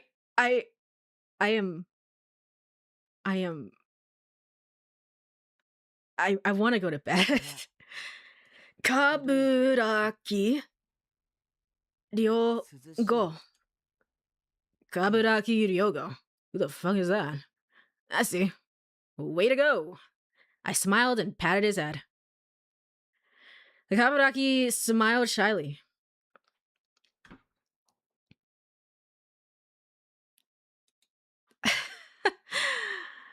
Okay, without a word, the young Kaburaki went behind the statue and started scratching. He had a screwdriver in his hand. Kaburaki Ryogo. With thin, sharp writing, the young Kaburaki carved his name deeply into the statue. He must have been pretty happy to have remembered his name. I'm not. I'm not happy you remembered that. Or was it that he wouldn't forget it again? Or was it so that he wouldn't forget it again? Although I didn't know the reason, he carved his name into the statue. He continued on. Without stopping his hands, he also carved some more names. Yagami Koko. Tanaka Yubisei Harakana. Komachi Tsugumi. Akanigasaki Sora. Kurenari Takeshi. Pipi and Chami. He carved the names there. He didn't do that before. There they are. There's everyone's names. Woohoo. They're all there. Okay. Look at her name. It's so fucking long. Her name is so long. Yubisei Harakana. She's real. You didn't specify her kanji because you don't know. You don't actually know it. I'm so tired. The young Kaburaki carved the names of everyone who had been confined there. She smiled happily after finishing up. He smiled happily after finishing up. The statue kept silent with his hands on the chest. That boy's name was also Kaburaki Ryoko? Which meant that the kid from 17 years ago and the guy pretending to be Takeshi were actually the same person. He looked so young that it was hard to believe it had been 17 years. Yeah, why does he look so young? Why does he look the exact same? If the young Kaburaki was 15 years old, that would make him 32 years old in my world. Isn't he supposed to die soon or something? At the old age of 34, he's supposed to die or something. But Kaburaki that I spoke to looked around 20. There was no way he could have been over 30 years old. You can't be forgetting Chami as the star of the show. Surely. What was with that dog, though? What was the dog being a robot too? The dog is a real star of the show, making me lose my mind. It's just like, yeah, I'm gonna cough up a disc here. Anyway, good luck, kids. It's like, what are you? I love how Chami had to be mentioned during the whole Tsugumi flashback thing. It's just like never ever forgetting about Chami. It's like, of course, Chami, the most important character. But the Kaburaki I spoke to looked around 20. There was no way he could have been over 30 years old.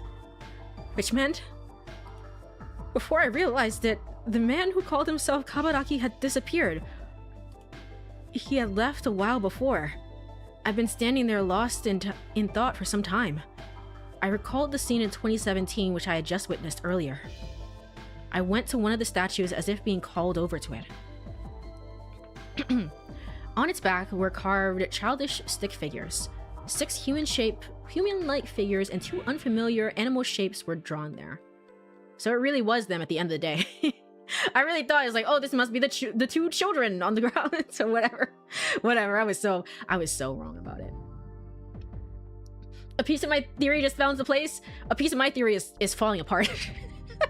A piece of my theory is in shambles right now. Okay. Well, I guess they just they gotta be clones. In which case, when did they have the ability and time to do that? What? I looked at the statue. The statue pointed south. I looked at the back of the other statues as well. Surprisingly, there were similar drawings on the statue pointing to the sky. One moment.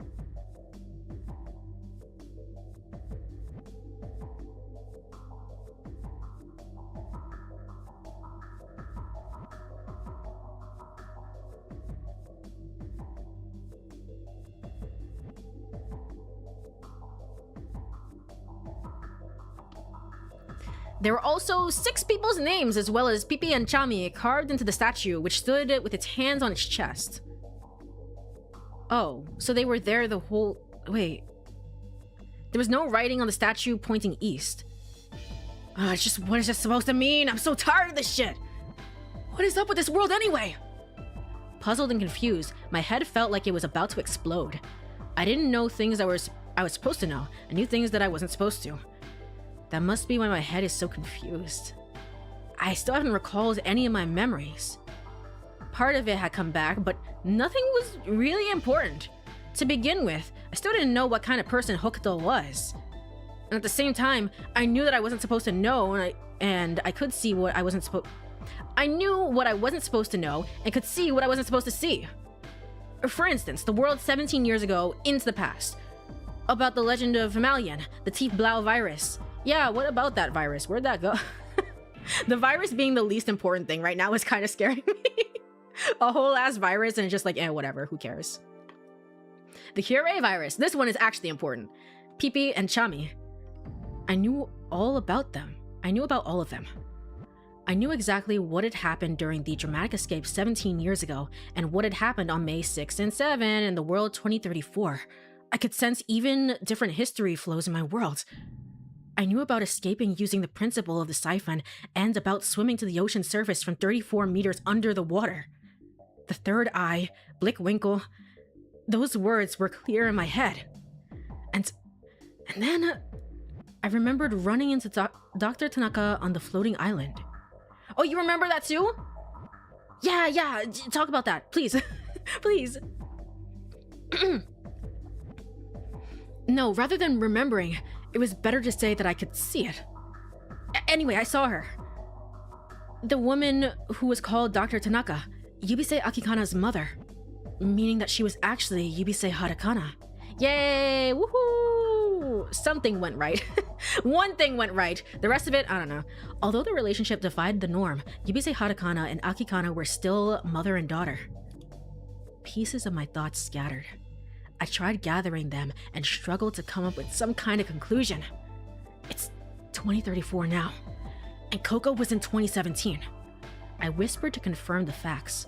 Yes, that was right. It was 2034. Sometimes you can really tell that he inherited his father's intelligence, which is a compliment and a diss at the same time. He really did. He really did. It's like, well, I'm sure all of this will work itself out eventually, sure. Yes, that was right. It was 2034. That was why Tsugumi had been so suspicious of us. Because the same thing that had happened 17 years ago was repeating. How about the others? Since Yubisei Akikana had been born 17 years prior, she couldn't possibly have known about the incident. And since Sada hadn't been born yet, she wouldn't know either. Sora, being AI, couldn't lie, and she didn't seem to be lying. I don't like when the game brings up Sora and I have to remember that she exists. I don't like that. And she didn't seem to be lying, so she's just stupid? She just doesn't know? That's the answer? She just doesn't know. So that only left Kaburaki. Did that mean Kaburaki was the mastermind behind the whole incident in 2034? No, wait. There have been two others who had survived the incident 17 years ago. Yubisei Harakana and Koko. On May 6, 2017, Kaburaki, Yubisei Harakana, and Koko, who had been infected with the Tief Blau virus. One moment again.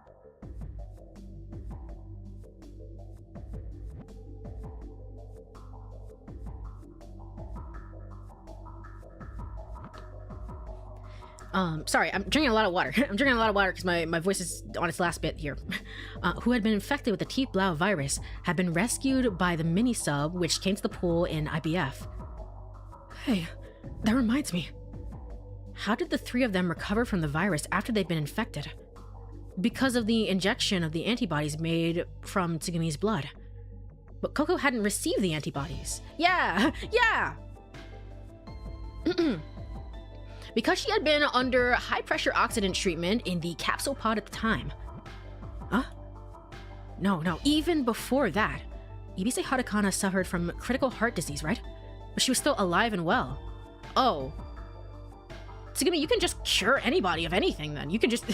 You really were kind of a valuable asset then. Shit. What is going on here? There was only one answer. It was the only explanation. Yubisei Harakana and Kaburaki must have been infected with the Courie virus. Oh, both? So they were. Just always.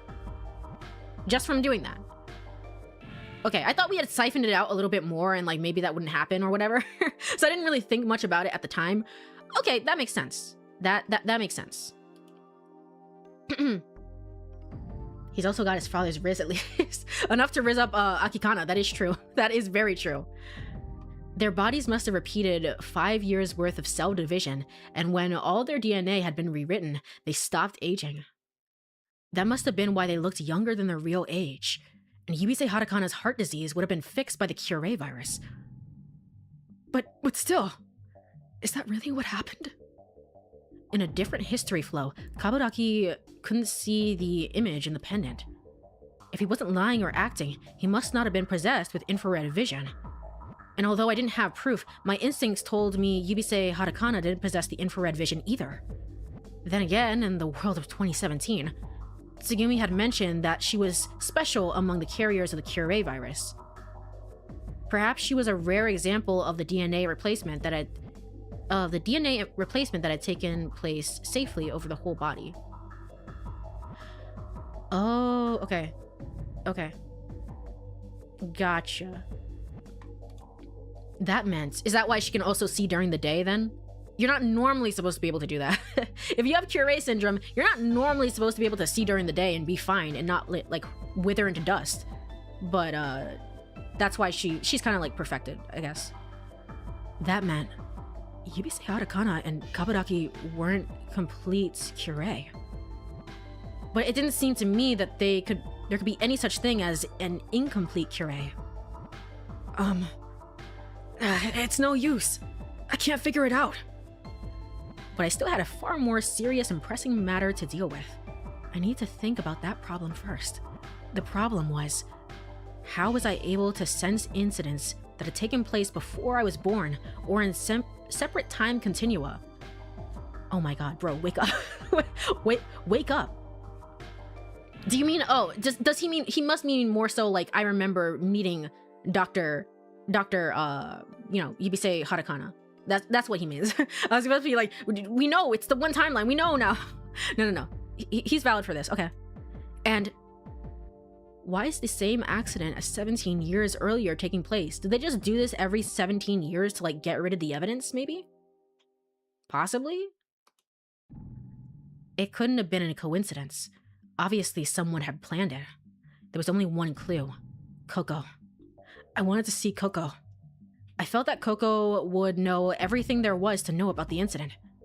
But how could I find Coco, who just seemed to pop up randomly? Use the fourth dimension, woo! Oh, I know. I had a sudden inspiration. I had a hunch. At that hour on the 5th, Coco would show up. In the cosmic whale room. Okay, 8 p.m. Oh my gosh, okay. Simi is a daywalker. Doesn't even sparkle either. She really doesn't. She doesn't sparkle at all.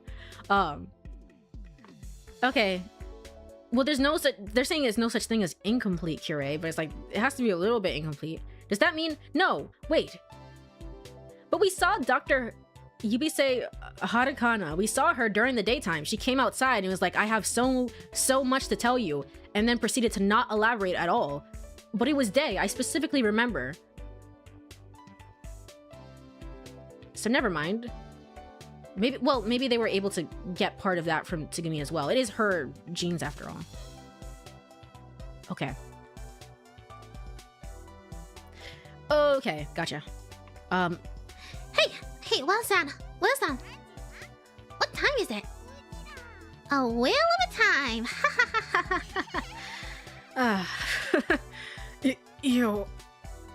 You better just not ask me to come all this way just to tell me that stupid joke. And it's only 8 a.m. in the morning. Oh, sorry, it said 8 a.m., not 8 p.m.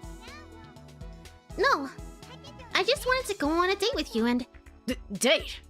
Yeah. Well, Takepyo, you like me, right? Where do you get these ideas in your head? So that means we're going out. Whether a boyfriend and a girlfriend tell each other their true feelings, everyone knows it's best to be under a starlit sky. That's why I brought you here, to Whale-san. I wish you would stop talking. Oh my gosh. Actually, I'm just teasing you. You're already married, right, Takepyo? Huh? Don't be shy. I know everything there is to know about you. And not just you. I know everything there is to know about everything. Everything? Well, yeah. Of course, I'm a psychic. For as long as I can remember, I've been able to talk with people from different worlds. Is that actually true? I'm not married. What are you talking about? I'm not married. Different worlds meaning the other side? No, not like that. Just another world that isn't like this one. If I bother the sight from the people in the other world, I can see everything from the past and future. Oh, really? Wow. Just like that, I can see people in the second dimension. They can't really... Like, the people in the second dimension, they can't really see the whole world, right? You can't see those huge line drawings at Nazca, Peru from the ground, right? Let's say you have a really cool drawing of a robot on your computer display. One of the dots on the screen, they can't see the whole drawing. Yeah. So, What can they do to see the whole picture? Well, for the pictures at Nazca, all you have to do is go up into the air and look up. And for the pictures on the display, if you get a little bit away from the screen, look into the third dimension, you can see it, right? Yes. Yes. We're in the third dimension, right? Only the third dimension keeps moving forward in time. So in order to see it moving, you can't just stay in the third dimension. You have to look down at everything from the fourth dimension. Woo! Come to think of it, didn't Sora mention something like this? But I'm human, and I can't get out of the flow of time. Okay, but you can a little bit. You can do that a little bit. You know, when you feel like it. So I just borrowed the viewpoint of people from the fourth dimension. Me? Me? Specifically? Are you talking about me? You borrow my viewpoint? Then what you're trying to say is that the people from the other side are really people from the fourth dimension. Yep. That's the dumbest thing I've ever heard. Well, I can. I really can. I really can. Great, huh? 8:16 p.m. It's the third eye. Yeah, you could call it that too. Then you can tell everything about my past. Well, I don't really think I can help you, Hokutan. What's his real name though? What is the real name that you gave us? One more sip of water here. Hold on.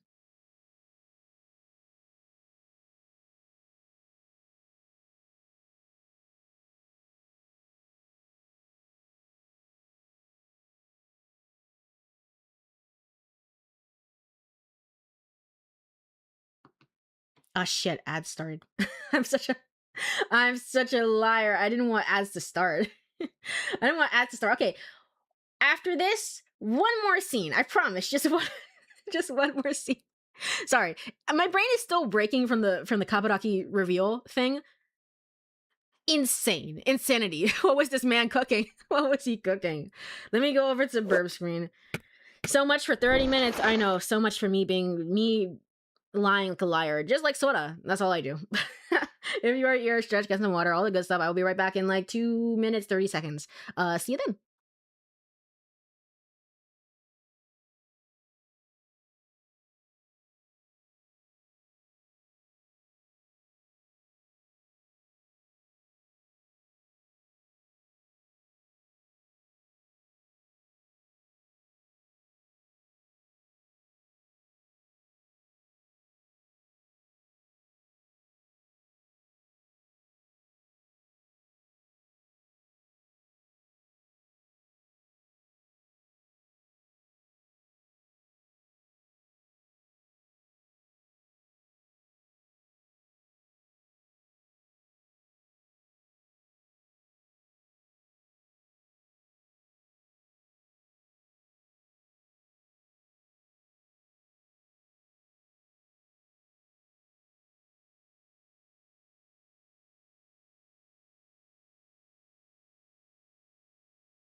Okay, break time is over. Shit. I gave you all music for all of 20 seconds. Yay. All right, let's turn this off. Hopefully you could hear that. Let's go ahead and move that over there. Sorry, I forget about the void of silence. I forget that it's real and it can hurt you. It is real. Sorry. Okay. Also, hello, Chu. Welcome on in. Welcome on in. I finally caught one. I've been watching the VODs. I've been seeing that you've been clipping the VODs as well. Thank you for that. 4 hours and still not done? No. And I think we're gonna do one more scene and then probably call it, and we'll see where it goes from there. We'll see where it goes. I hate to do that because it really feels like it's ramping up. Now that we've gotten the name of the villain of the guy of all time, the dude. the dude who's just been there. Dressed as Weenie Hut Jr. the entire time, and I thought he was just a normal guy. Now that we've gotten the name of him, it feels like we're really in the stretch of it now, the final acts. Hold on. Hold on. Where do I find... I need to know. Also, you know what? Hold on. Let me go over to game screen. And then we're gonna move forward just so there's music. Huh? Because you aren't really Hokutan, right? So you aren't borrowing anyone's perspective, I think. In your case, Hokutan, I'm pretty sure you're just perspective itself, right? I'm not even a real thing? What am I then? What do you mean? All right, well, they're gonna go into a long dialogue thing. Never mind. Let's see. I need to know. I feel the need to put this up. It's...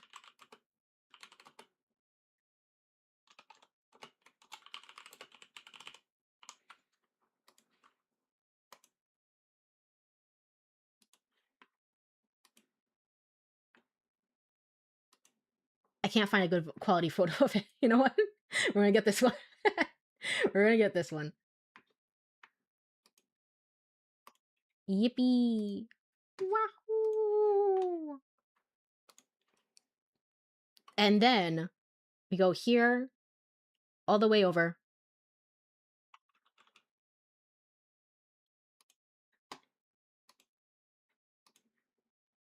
And where is it? Right here. There we go. This is the final boss of Ever 17. This is the final boss of Ever 17, the Out of Infinity. I'm crying. I am crying. Let me go ahead, put this, I guess I'll put this right here. This is him. This is him. His name is Kaburaki Ryogo. And he is the bane of everyone's existence. Oh my freaking god. What is this game? I'm leaving that there for the rest of the stream. I'm leaving that there. Okay, so why is there a whale? It's okay, don't worry about it. It's just whaling, having a whale of the time. You see what I did there? Now I kind of want a emote of this Coco face named Crocodile. Crocodile. You know what? You know what? All of these are very real possibilities that will probably happen when family is visiting. I'll probably have a ton of free time and I'll probably get some things together. Because I think it will be kind of fun. I think it will be kind of fun to have some meme. There haven't been too many meme faces in the way that there was in Never 7. So I was like, I don't know what to make any sort of emote. I could see it now. Coco is definitely one big meme. Also, this might be cursed, but every time you say Coco, I keep thinking, Coco, that's Courie Cosmos. No. No. Of course, it's just an alternate timeline version of me. That's why she knows all the plot of the game. She knows more than I do, honestly. CC was the mastermind all along. No, I could never. I wouldn't. For all of this shit, no, I would not. I would not. What do you mean?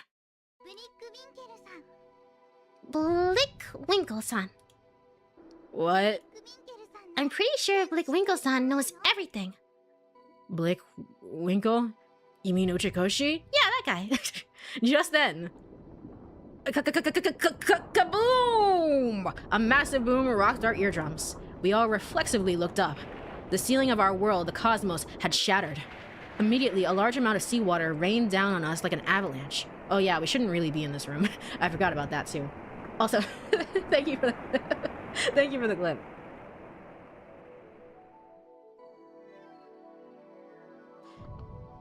Shards from the shattered wall cracked off and shot into the floor like bullets. I looked back, but Coco was gone. Coco! Nobody was there to respond. All the sound was drowned out from the water rushing in, such that we could hardly hear our own voices.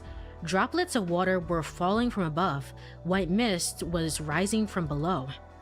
The water level was rising quickly.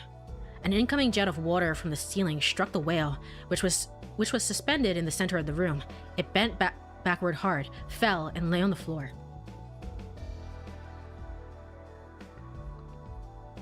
Its big mouth flapped open, its pupils empty. The whale was dead. Saddest character death ever. Why'd you have to phrase it like that? I turned around, cutting through the water, and fled from the room. The door to the cosmic whale room closed with a gurgling sound. Oni-chan, are you okay? I spun around, drawn by Sara's voice. She was standing there, shoulders heaving. I ran here as soon as the alarm sounded, but... Looking over Sara's shoulders, I could see people running toward us from the corridor. I returned my gaze to the door. It didn't appear to be leaking. The cosmic whale room was flooded, but it looked as though the other areas were safe, for the time being. Hey, Oni-chan. This is accurate. Whenever Uchikoshi enters a room, there's a flashbang, a flashbang of light. I've been playing around back and forth with the idea of, because I talked about this, my goal before the end of the year is to do a small tee-hee ha-ha video essay. A small tad video essay. I think if I were to do a video essay on the Infinity series, I don't think it would be tee-hee ha-ha, a wee little video essay. I don't think it would be that. I don't think it would be that. So I'm gonna... I don't know about that, but I did start looking at some interviews with Uchikoshi just kind of in general that have been posted on YouTube. It's very interesting hearing him. Did you ever see the I think it's GDC? The GDC one? It's like, some of the jokes in there are like, what is this guy talking about? But they're so him. They're so him, though. I really like them. Blood. Huh? You're bleeding. Sara pointed to my left hand. I looked at my palm. Where had I gotten cut? Had a shard slashed me when it fell and I just hadn't noticed? Or had I snagged it on something when trying to get out of the door? At any rate, bright red blood was dripping from the side of my hand. You okay? Is this a Pinocchio plot? And ahead. Yeah, that. Basically, it's like, yeah, maybe it will happen, maybe it won't. You know, maybe you have to look at it from the fourth dimension. If you look at it from the fourth dimension, maybe you'll find that video essay out there. It exists, it's real. Don't worry, I'll write it eventually. Maybe. Maybe, one of these days. Now I imagine it's the Always Sunny me with you sweating the cornboard raving about the number 7 conspiracy theories. I think it would be fun. I think it would be fun to, like, in a video format, to go back and recap my experience with this game and to really have the space to think about why some things do work in this series and why some things don't really.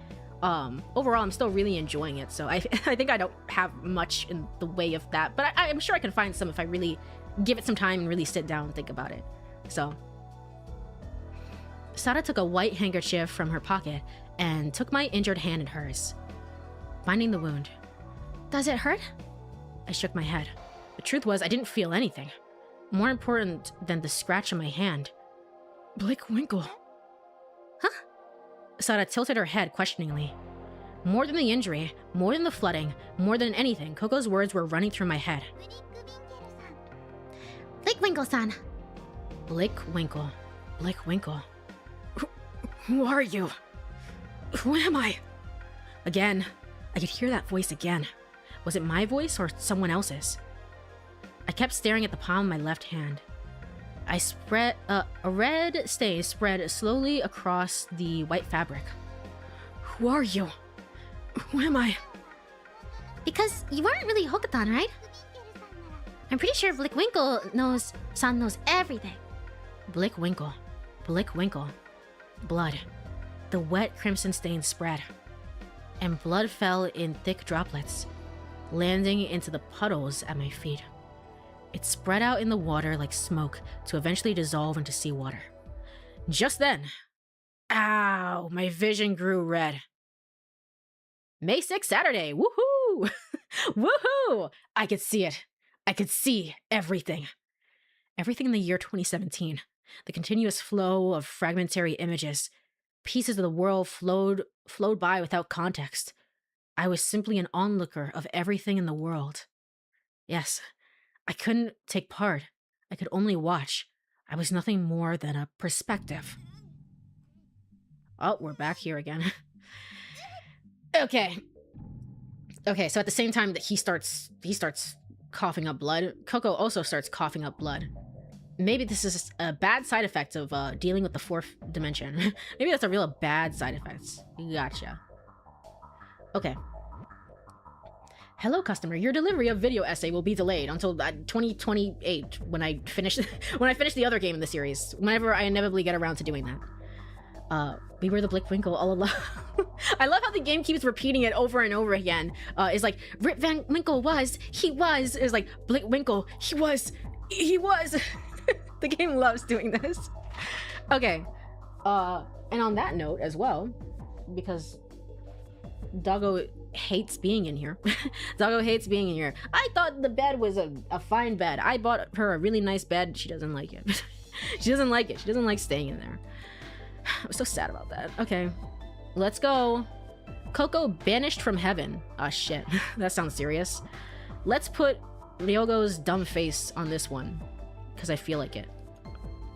It didn't do that at all. It didn't do that at all. Whatever, it doesn't matter. Okay. I'm going to return to title. Do you want to return to title? Yes, please. That was Ever 17, The Out of Infinity. Obviously we are very close to the end. Obviously I have family visiting. If I can help it, I will try to stream tomorrow. I will try to stream tomorrow with the note, however, that it's probably gonna start at like 10 or 11 p.m. instead of the typical 8 or 9 p.m. That's the only thing. Or I might start a little bit. I will keep you updated. I will keep you updated. I know I have family visiting tomorrow, but like, what if I just play... what if I just played the game a little bit more? Just a little bit more. They're still gonna be here for a few days anyway. It's not like I'm skipping out on anything, but...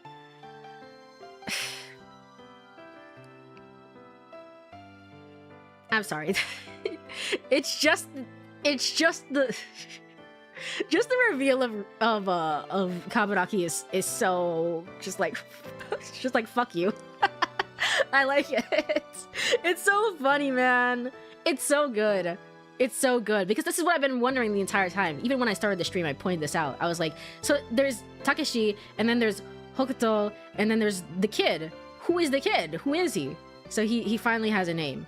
But like, who are you actually? If your name is not Hokuto, and that's not the name that Tsugumi gave you, who are you actually? And is Takeshi really dead? He can't be dead. Bro just went into the ocean and then walked it off. He's still alive out there, right? Right? No, he has to be, because Yubisei Hatakana survived somehow. She survived. So Hatakana survived. If all the people who got the antidote, Kaburaki is also alive. Well, he's there. Takeshi is there. He's in the ocean. He's gonna get out of there eventually. He's the Out of Infinity. He is truly the Out of Infinity. He's just out and about. We're gonna get to see him at the end of this. I know. I know in my heart of hearts. Okay.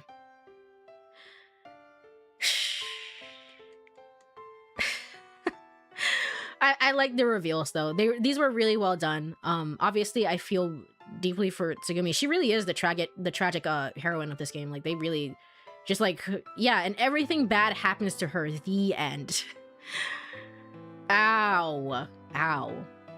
I feel really bad for her. But also, we still got answers for other people as well, including Yubisei, Akikana, and Hatakana. And it's nice to know that even if I deviated a little bit, so I can't say it's 100%, like, claim 100% of the credit, like, oh, I knew the whole time, like, I was so sure, I knew this off the top of my head. I can't really claim that, but it was something that I was really gung-ho about for quite a bit. So it's always nice to see. It's like, oh, it makes sense, the math is mathing, yay. I pulled out a calculator for something, and it all worked, it all paid off. So I'm really happy. This episode illuminated quite a lot. And I really enjoyed the story for what it's doing so far, honestly. A lot more than I thought it would. I really did think I would get to the end of this. And again, because it's like I've already played through Zero Escape, it's like, yeah, it's the same things done over and over again. It's like, yeah, I see this from a mile away. Oh well, and like hopefully, like maybe I'll vibe with some of the characters at least a little bit, because you know the game's not giving me anything new, given that it's his previous work. But it's done in a very different way. I like this. I like this quite a bit. So it's presented in a very different way. If any of that makes sense. If any of that actually makes sense. So I suspected they were the same person for a while. I was glad I was right. For Takeshi and Kid? Takeshi and Kaburaki? Did you suspect that? There's no way, man. There's no way. I wouldn't have known that we were on one timeline. I would have been like, I don't know what the fuck is happening. There's no way. The reveal got me hard. Yes, like the kids being to me and Takeshi. Yeah. It got me so good. I was like, what the hell? What the hell? Because I really didn't clue into it until what's his name? Until last time, really. I think I brought it up. Didn't I bring this up? I brought it up briefly, but I quickly discarded the theory because I was like, oh, whatever. Whatever. I'm back on my bullshit again. But I brought it up briefly, and then it's like, no, that can't be it. That can't be it. But then I was, yeah, the game, Coco brought it up again, and I was like, wait, what? Wait, what? What are you talking about? Okay. This was cool. Don't mind the phrasing. Oh, no worries. No worries. All the male characters, MC male character. MC in this game still stands for male character. That's it. That's all it really stands for. He went to the ocean, became a mermaid, came back with amnesia. He's just out and about doing whatever. Where is he? Is he gonna show his face eventually? To me, happy being a mom with her twins, and then bam, suffering more. Yeah, the game treats her so unfairly, man. I feel so bad for her. I'm not gonna lie. I was really getting into the performance for Tsugumi a little bit in the scene with the whale room and the two of them realizing like, yes, I am your mother. Yes. I was really getting into it for a moment. I forgot I was streaming. I was like, yeah, I'm just doing the thing.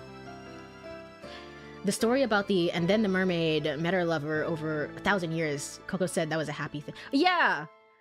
We still don't know what that, I mean, I don't know if that's about her. Is it still tie into her a little bit? Why does Coco out of everybody get the ability to do this shit? Why her? Why her specifically? Uchikoshi reaching into his own mind to produce a thing new. It is very, you could see very much the and then I took this idea from this thing and this idea from this thing. You could feel it a lot in Nirvana Initiative, I think. You could see it a lot in action, in practice, where it's like, oh, I see it. I see the thing. I assume that's why I read that comment way back when somebody was saying like Nirvana Initiative is really just Uchikoshi's greatest hits. It really is, honestly. But I am your mother, because Coco's a space delivery girl. It's solved, of course. Uchi, Coco, she. I solved it. There we go. More things to add to the corkboard. More things. Even more shit. So I don't forget for next time, honestly. Let's go ahead and go. I'm gonna add some text in. And we're gonna be like, this is to true mastermind of the game.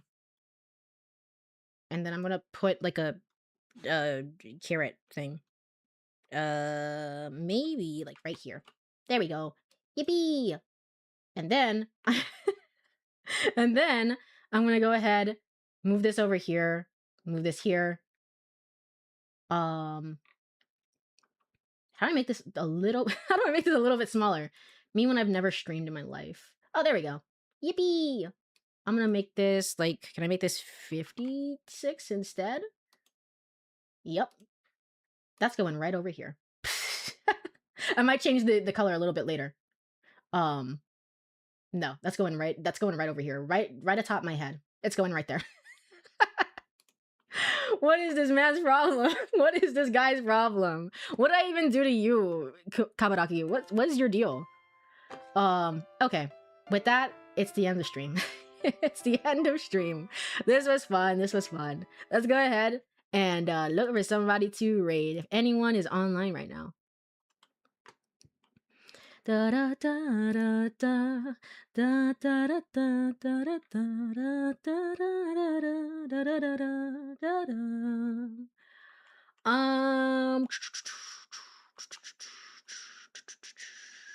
Well, you know what? Because I have actually been interested in checking out this game. Sarika is streaming. They're streaming Restory Chill Electronics Repairs. I have been interested in seeing this game a little bit and seeing how it goes. It's like, I don't think this is a game for me, but I'm kind of curious. I kind of want to see somebody play through it. So let's go ahead and say hello. Yippee! Also, I noticed there's some drop frames. That can only mean good things for me.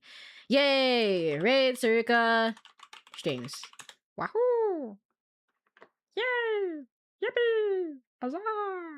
Alrighty. Let's go over to ending screen and then get the music back on and pull up YouTube. Alrighty. If you are here, thank you so much for joining me for a little bit. I really appreciate it. Finale should be next time. I just have to find when I'm gonna do that. I will keep you all updated on probably in the Discord and probably in probably on Blue Sky. Probably. Sometimes I forget that Twitter exists. Sometimes I forget that Twitter is real and will indeed hurt you. So, on those two, I will keep you updated about like, hey, maybe I could stream in a few hours just to let you know. Just to let you know. So feel free to keep track of that. I'm gonna try my absolute best to be live tomorrow because I want to keep the momentum going. We're at a very good point in the story and this was really, really fun. So, thanks for stream. I shall now rewatch the VOD. No worries. Thank you so much, Chu. And thank you so much, everyone, for joining me today for a little bit. I really appreciate it. Have a wonderful rest of your day, night, whatever time it is, and be well. Bye-bye, bye-bye, bye-bye, bye-bye.